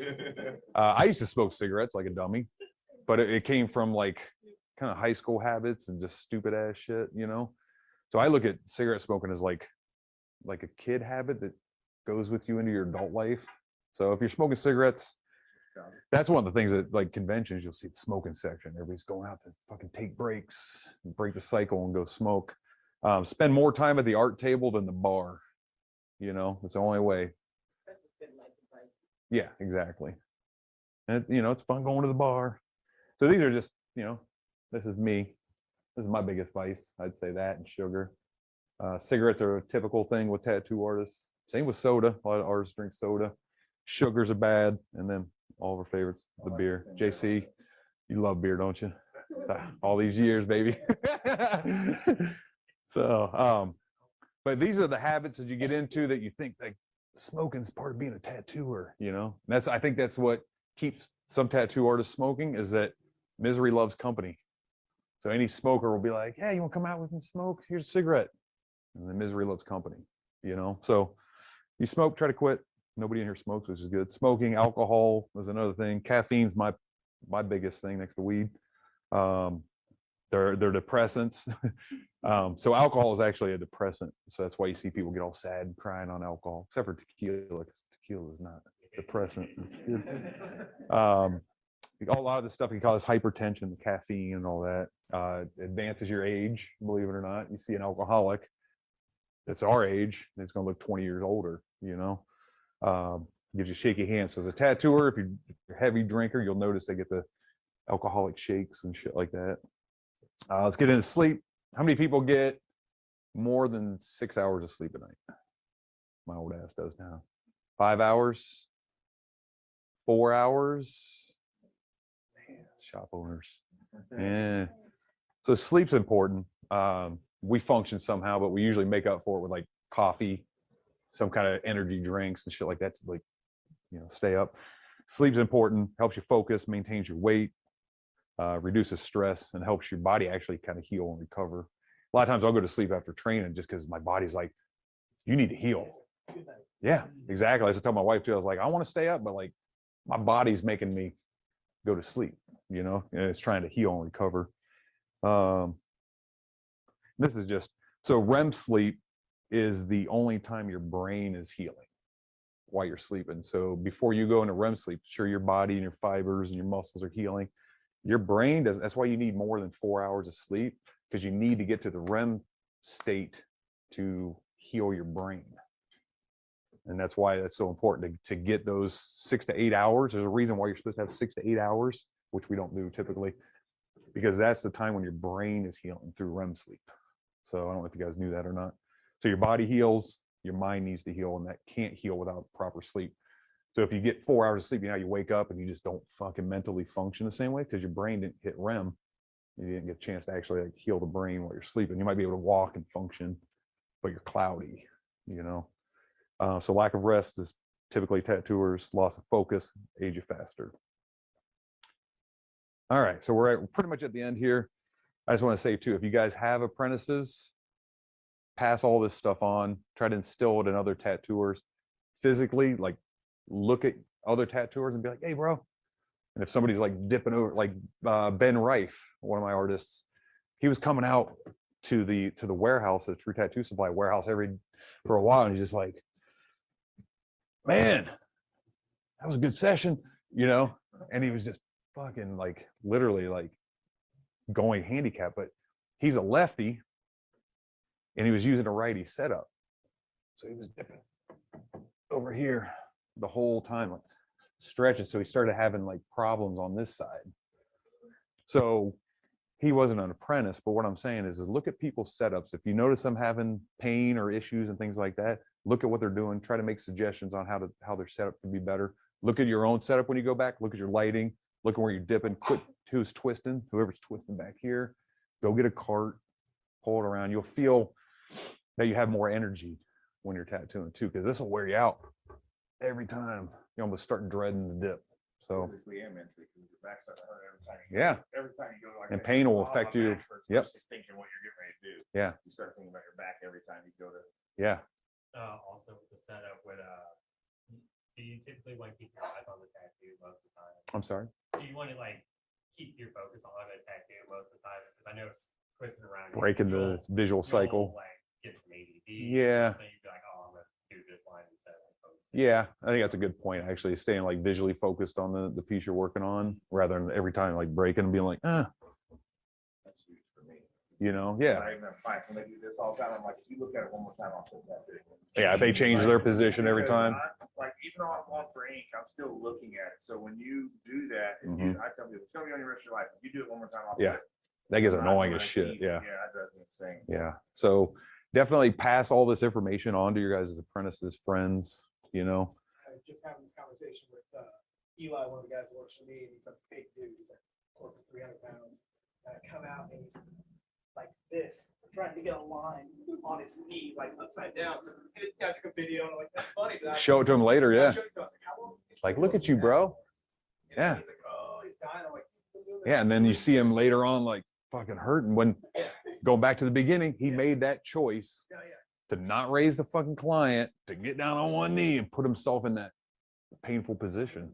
Yeah. Like, how long do you think you're gonna? Did you make him aware of it? Yeah. Has he changed? I mean, Eli. Try. Yeah. Some of them are so hard. But no, that's a good point. Actually, is trying to show people what they're doing. Take a photo of them when they're working and be like, bro, does this look normal? Yeah. How long do you think you're gonna do this for? You're 300 pounds. Yeah. Like, I'm just trying to get that line in. Yeah, man, Yeah. you got a line today. You got that line in great. How's the line of your Like, back? his knee's bad and his back. Right. Yeah.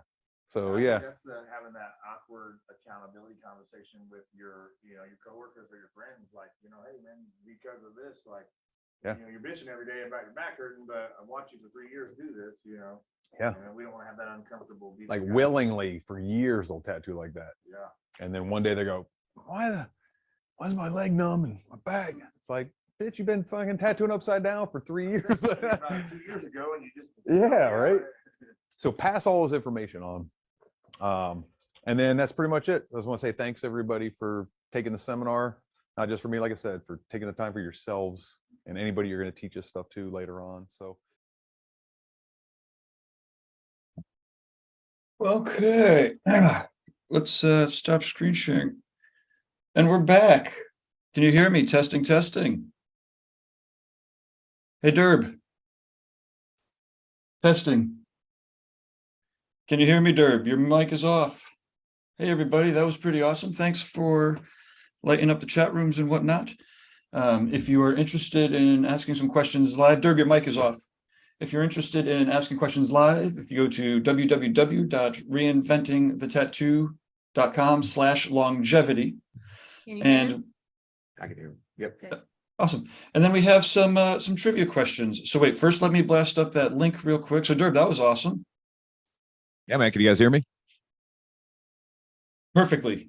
Yes. Awesome. Yeah, man, that was a lot of fun. Actually, I'm glad everybody tuned in. There's a lot of good chat going on as well in the chat room. So I appreciate everybody putting their 2 cents in and giving some words in there as well. So, So, I want to start yeah, I off hope with every- asking some questions, some prizes, right?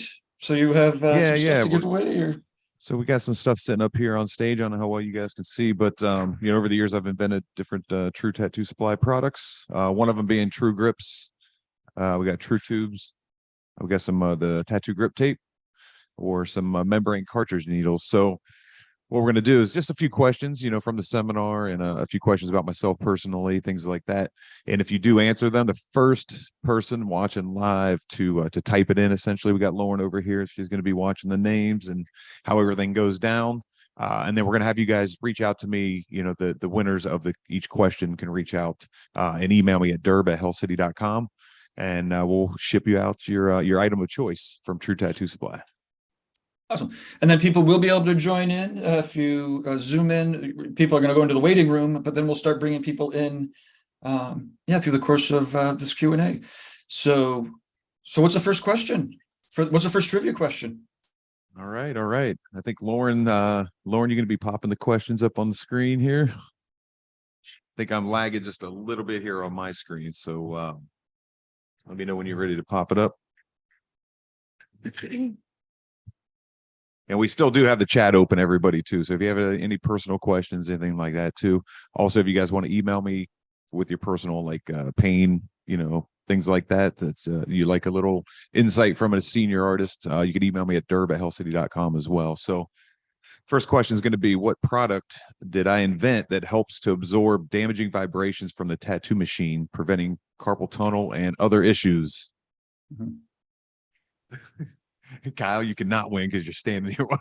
I'm going to bring in while the answers are coming in. All right. We're bringing in. Oh, do we have an answer? We got a winner right there. We got Iron Rose Tattoo Company. Hit that up first. Good job, guys. Good job. Awesome. Get some other questions. I'm going to let them pop up on the screen, so I'm not preemptive here. We'll let Lauren handle the Q&A here.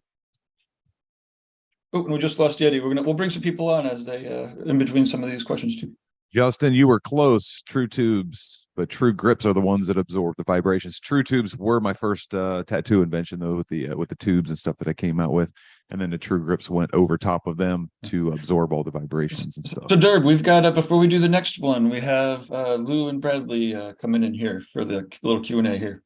Okay, awesome. Oh yeah, my screen here is lagging a little bit, but I can hear you through the headphones. So let's do this next question. Perfect. So what does compression of the median nerve cause? All right, Justin got it. Yep. Justin's on that. Bam, that was wicked quick. Yeah. So he didn't get the first one. He was close, but you got the second one. So, and you guys will be able to, when you email me, just tell me like what products you guys want, you know, and I'll ship it out to you guys. Awesome. So Lou and Bradley, I believe you're in, but your video is off.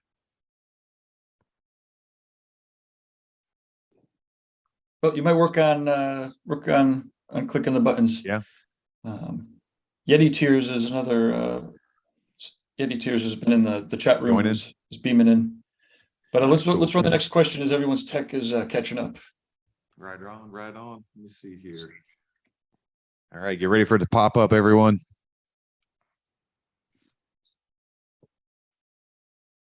I got a little clarification, I think, to do on this next one too. So I'm waiting for the question to pop up on my point on my iPad here. I don't know how far behind we are. All right, there it is. What studio did I teach this actual seminar at? Hey, can you know what? I actually said it wrong earlier. So I said it at the beginning. I said this one wrong.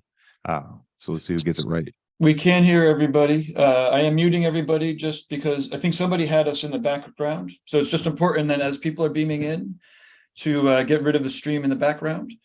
And if you're on the phone, hey, Yeti Tears, if you could turn your phone sideways, then we get the full camera. Yeah, so I'm going to unmute you, Yeti Tears. Ask to unmute. What's up, Brazil?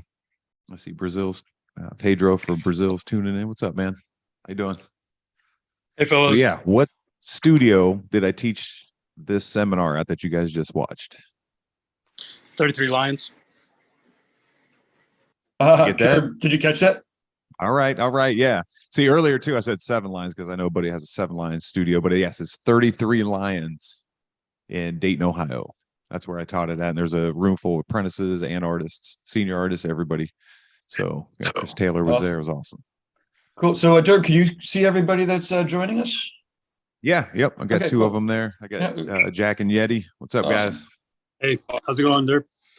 Thanks for everything. How you guys doing? Thanks for joining. Hopefully you guys got something out of it. Yeah, definitely. Yeah. one thing that I'd say would be that when it goes into like the anxiety part of it, one thing that I would say, a little bit of like premeditation. Every time I go to do a tattoo, I think about the tattoo before I do it, and I think about how it should look before it's done. Yeah, it's very stressful. It could be a very stressful thing, especially when you first start tattooing. To me, when I first started tattooing, I was scared shitless, man. My hand would almost shake before I started tattooing because I was so nervous. So I think that anxiety and the just the expectations you feel from people to perform the best and to do the best tattoo, that creates a lot of anxiety and sleepless nights and staying up late to get your drawing done right. Like I talked in the seminar about the part about, kind of like we're, college students every day. We go home, do our homework, do the test the next day. So there's a lot of stress in that. And I think that's where probably that anxiety point hits with a lot of artists, I one thing that I did that was pretty fun. Speaking to anxiety, and you could all imagine how much anxiety. I can't believe that we actually did this, but back when I had a tattoo shop and the tattoo convention was going, I had this bright idea that maybe one of the first tattoos that one of our apprentices could do would be to do it on stage at the Paradise Tattoo Gathering with Guy Aitchison over their shoulder doing like a Q&A. Oh, no. Right. I mean, I thought it was pretty simple. No pressure. Like, that'd be amazing, but like, so an hour before they started to do the tattoo, the room started filling up with people. So by the time they started, it was 150 people in the room, maybe 100, 125 people watching. And he was shaking like crazy. I'll be real quick. He was shaking like crazy. And I was like, oh my God, maybe we've gone too far. Maybe this is going to become a shit show. And Guy was like, maybe you should take a roll of paper towels and put it under your arm, and then maybe start with some shading and then do the lines after when you relax and settle into it a little bit. And all of a sudden it was like, oh my God. And he was able to get through that. But yeah, that tattooer is not going to have much anxiety after that. That was his first. Right. But anyways. But no, there's a lot of anxiety with tattooing. And I think it continues, trying to manage your schedule, have a life on top of that, as well as your tattoo career and stuff like that. There's a lot of anxiety, a lot of expectation. Who was saying that they like to do the meditation, the breathing? Yeah. Is that you, Yeti? Jack. Oh, okay, Jack, you're the one that does the breathing exercises. Do you do like stretching or breathing right before each tattoo? I follow a lot of your stretching exercises, and those have saved my back ever since I started following that kind of thing. Getting up like every hour on the hour and just getting up and stretching, getting up, taking a break, letting your eyes and your back rest, resetting yourself a little bit. And like I said about like the meditation part of it, there's a lot of things that I read and follow, and they say that for a lot of artists that when they actually do a painting, they already saw the painting in their head. And so what they're really doing on the canvas is that they're making a copy of what's in their head. So a lot of times I try to do pre-prep, and like I'll think about what the tattoo should look like before I do it. And then I try to redo what's in my head, no matter what's on the paper. Yeah. But that takes away a lot of the stress and anxiety.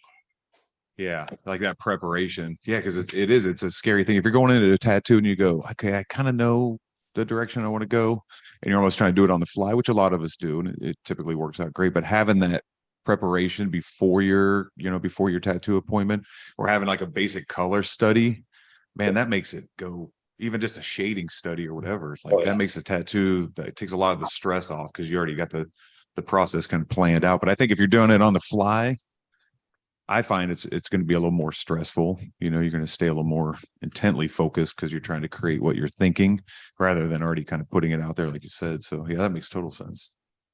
Thanks. Good. You got another trivia question for the giveaways? Let's do another question, Lauren. It's coming. Lauren's over here being the wonderful host she is, taking care of everything behind the scenes.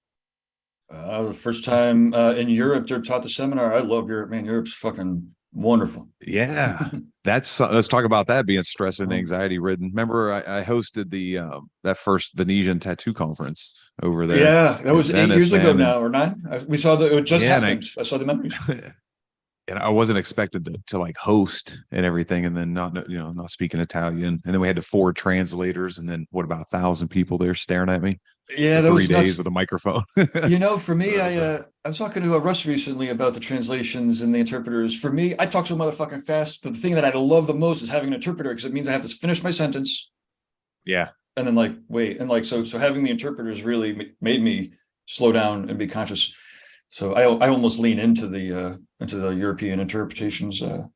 But So that comes back here. So where was the first time in Europe? So this is a question, everybody. Gabe, you can't answer this. I can't, and it wasn't Where in was the Venice first because time? of, No, it was not. It was not in Venice. You're right. But where was the first time in Europe that I actually taught the seminar that you guys just watched? We'll see who gets this one. And Gabe, you can't answer because you were there. no, it might be. I don't even want to say. There's some funny stories. Which there's, Was that the one when my daughter was there? I don't know, the first one. I don't remember.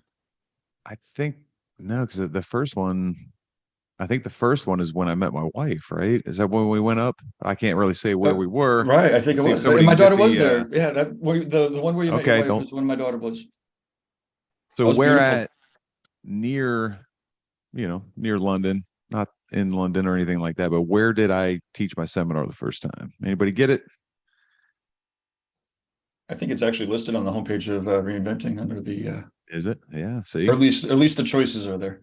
We do have a Bradley says Italy! Exclamation okay, point. close. That was But fun. not. I remember doing the site visit at the Venetian Tattoo Gathering site. That it was that same. It was like probably the Monday or Tuesday, and we were going through the venue in ankle. Do you remember in ankle deep water? Were you there for that first site visit? I remember having like dinners in like rubber boots and stuff in Venice, water coming up. But I'm going to tell everybody where I actually taught for the first time, and it was actually Dublin, Ireland. And I got flown in by a guy named Martin who puts on a tattoo tea party and stuff over there as well. Yeah. Gabe, you guys brought me in to teach. It was part of a whole seminar weekend that we did there in Dublin. So Emerald amazing. Tattoo sessions. Yeah, Emerald Isle. Yep. So that was pretty amazing. We had quite a good Jeff Gogway, Nick Baxter. We had quite a few artists in there. So you were there. Remember we did the adventures afterwards. So like we had the different teams of artists go through Dublin to do the scavenger hunts. And I remember I still got photos from all that. Oh, it was amazing. Nick and I guess someday I'll catch up with Nick and Jeff about it, because I swear when we talk about do the scavenger hunt, team building stuff, they're like, I don't ever really want to do that again. But I think they have a little bit of a smile. They're like, I'll never do that again, but I had a lot of fun. I mean, those are tattoo memories, man. Tattooing's taken me around the world, and that's one thing I say. Tattooing's given me so much, that's why I give back to it. So any of those opportunities to like teach or do anything like that, like take the opportunity. Let's get this next question up on here. What do we got? Let me see here. You there, Lauren? Let me know when it's up. It's a little laggy here. So next question is going to be, what's the best way to help keep your posture? As an artist, what's the best way to keep your posture? Which is that thing where we always start slagging over, you start out all good, and then eventually about an hour later, you're just hunching over, your back gets tired, things like that. So what's the best way to keep an artist's posture besides sitting up? Bradley says, bring your client to you. He's on the Facebook. That's in the seminar. That's good. Yeah. Oh, and Yeti Tier says the same thing. Bring client to you and adjust the tray and station. Close. It's not the answer I got here, though. If you keep your work media close to you, so that way it's at a good vertical, you can keep better control of it, and it helps control your posture. Yeah, I think people need to think about the physical body, not really the furniture or anything like that. That's the answer I'm going for here. So we'll see who gets it. Chairs with backs. Nope. I'm not talking about the chair, the furniture. I'm talking about the physical body. What's the best way to keep your posture? Yeti's offered keep straight posture. Adjust the chair height and keep straight postures. Close. There was a whole, I'm going to give it away a little bit, but there's a whole exercise section in the seminar as well. You know, a lot of people talking about chairs. I was talking recently with Joe King, and he mentioned a $500, $600 chair that he fucking absolutely loves. And Yeah, the furniture is a really good thing. So I don't know if that's anybody's not the going to get it. You answer. guys got a Uh-oh. couple more seconds here, and I'm gonna give it away. Adjust the client. You guys are all close. For what I'm thinking, these are all pretty much correct answers. Let's see, one more person. Let's see what you got. Extension machine, says Yeti. Nope. It would be strengthening your back Ah. is the best way to strengthen your muscles, to be able to keep posture over time. That's the best way to keep your posture as an artist. If you have weak back muscles, you're naturally going to come to this. By strengthening your back, you're going to be able to keep upright for longer. But all those questions are really, I mean, all the answers are really, really good though. Actually bringing on, the client closer to you, adjusting the furniture. So you're not going to your client, you're bringing them to you. So there's no real wrong answer there. So let's get on with the next question here. And you guys could just beam in with your mic if you want to. So I'm not sure Durb's checking the chat here. I'm trying to look at the chat. I think I'm a little delayed here. Yeah, it's we're doing this very informally. Yeah, exactly. So the next question is going to be, what is the sac that's inside the shoulder responsible for inflammation and discomfort called? First person to type it in. You guys can email me and I'll This is kind give of out some free we shit. should do a trivia night. Oh fuck, I can't believe I just suggested that. God damn. No, that would be great. Do you remember the app that I put out a long time ago? I do Probably remember the app, yes. 8 years ago, 10 years ago. It was called Tattoo IQ. Mm-hmm.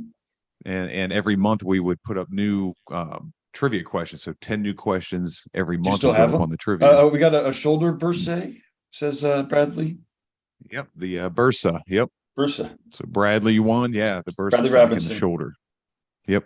So just Can't email believe me, I'm man. checking At Facebook. Bradley, you're lucky, dude. I'm checking my Facebook messages. Oh, it's binging at me, and I know that it's happening, I guess. But Jason's on Google right now.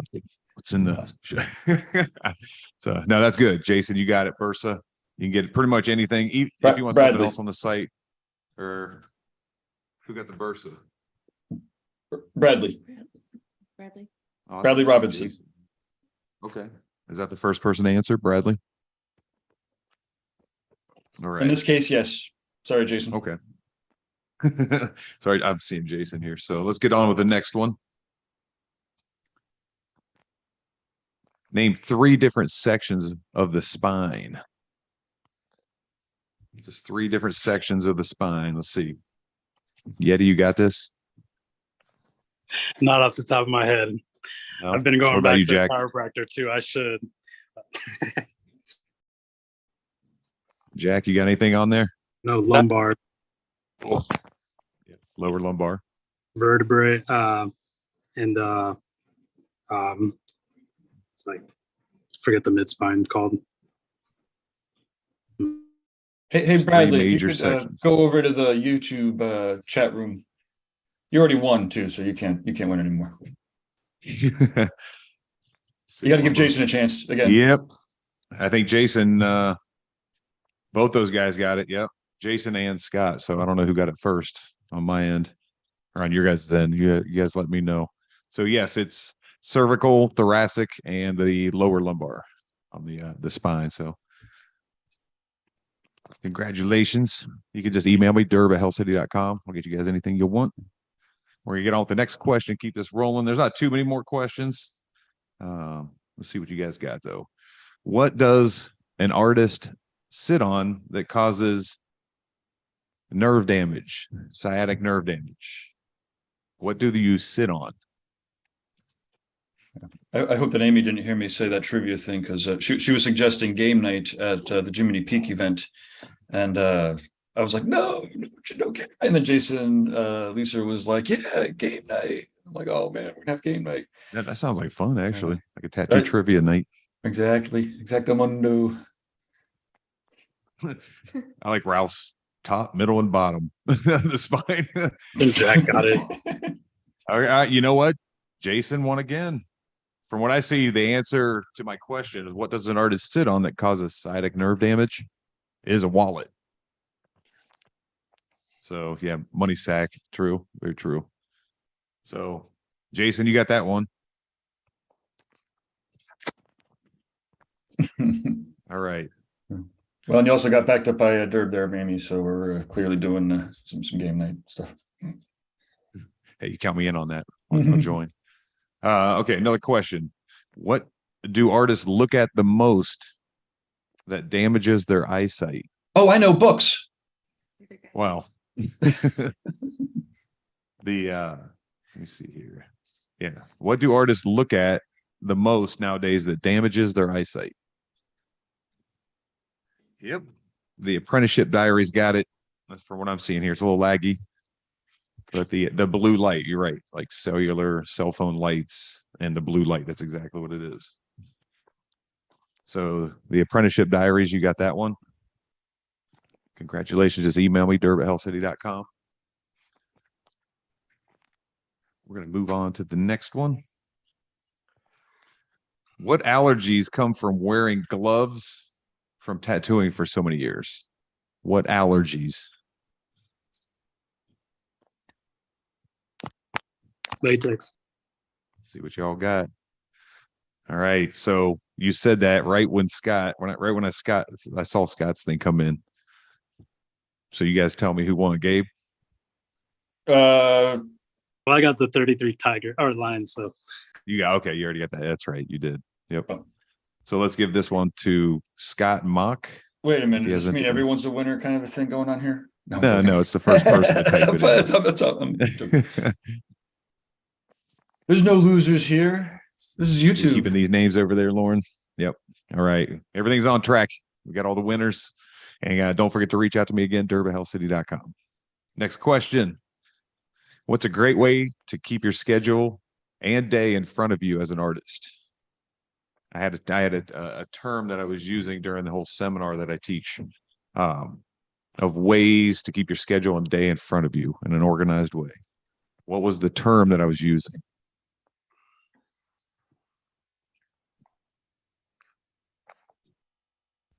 Nope. Close. Something with Medusa said alarms, but that's not right. What's Bradley the says term that I was planner, using? Planner digital Because it does assistant. involve. There we go. Scott got it again. Scott Mock. If you get so many, I guess we'll send you some items, man. We'll send you a few things. So Boom, it gets from what one I'm more. We'll seeing- throw in a reinventing the tattoo package or something. Yeah. Let's get this going. Let's see if Scott gets some more right here. So, but no, that's right. I call them digital coaches just because it's like a digital manager, things like that. So I use the hell out of them. I use the hell out of Siri, timers, reminders, things like that. And Google Calendars popping up all over the place. It's kind of maddening, but I don't forget shit. Put it that way. All right. So next one. What magazine featured my longevity of the artist seminar? Which magazine? I did a little section in the seminar about that as well. Let's see who gets it. Like I said, I'm a little Jack laggy says here. Skin and Ink. Nope. But it's a great magazine. It's not the one that featured my seminar and spoke about it, which was awesome because I think more magazines do need to do an approach on the health of tattoo artists. Let's see here. Yes, Justin. From what I see, Justin Klink got it. It was Inked Magazine. So Inked Magazine is the one they did it. That's where John Mesa was one of the stretching models and stuff in the article and stuff as well. So loved Inked Magazine. They're great, and I can't think of enough for featuring that. So let's get on with the next question. It is Sunday night, and I appreciate everybody staying in here, staying tuned for the Q&A. It's a little different, but this could turn into something cool.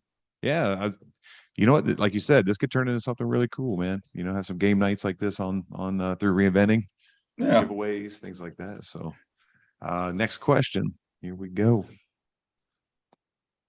Let's see where it went. Last question. All right, is this the last one? Yeah. At what point of rest is the body actually healing your brain? Yep, there you go. Scott again. There's a I very think you low just won latency something on from this thing. Reinventing too, right? Is that what you're throwing in there now, Gabe? Yeah, Is he one, absolutely. Can you hear me? Yeah. Is this working? Yeah, I can hear you. Okay, cool. Yeah, absolutely. That sounds awesome. We'll get him a reinventing course. I don't know if he's got one yet, but if not, he does now. Awesome. Yeah, lots of good stuff here. So like I said, email me, durb@hellcity.com. We'll get you guys out. Tell us what item you want, and we'll get them out to you guys. So again, I just want to say thanks everybody. I really hope you got something out of it. I hope you like the little Q&A and stuff like that too. It's a different approach to watching a seminar like this as well. So it's going to be hosted on Reinventing pretty much for life.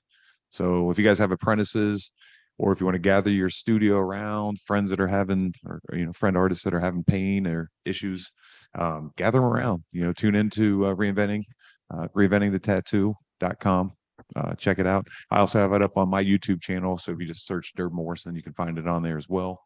I think I got like 170 other videos on there. But really appreciate everybody tuning in. Like I said, it's late Sunday night. I know you guys are ready to unwind and get ready to tattoo tomorrow, so I'm going to tune out right about now. And like I said, if you guys have any questions, you can hit me up on Instagram. You can DM me with any physical issues that you guys are having and want questions, or just talk to another artist that's been through it as well. It's at Durb Morrison or at Tattoos by Durb. Either of those pages I check. Or you just email me again, like everybody else, durb@hellcity.com. So again, Reinventing. Thank you guys. Thank you, Guy. Thank you, Gabe. Thank you, Lauren. Thank you, Fawn. Awesome. I really appreciate everything, Kyle. Appreciate it, guys. All your work. And yeah, get your clients and apprentices on longevity of the artist. Have a good night. Thank you, everybody. We're signing out. Cheers, everybody.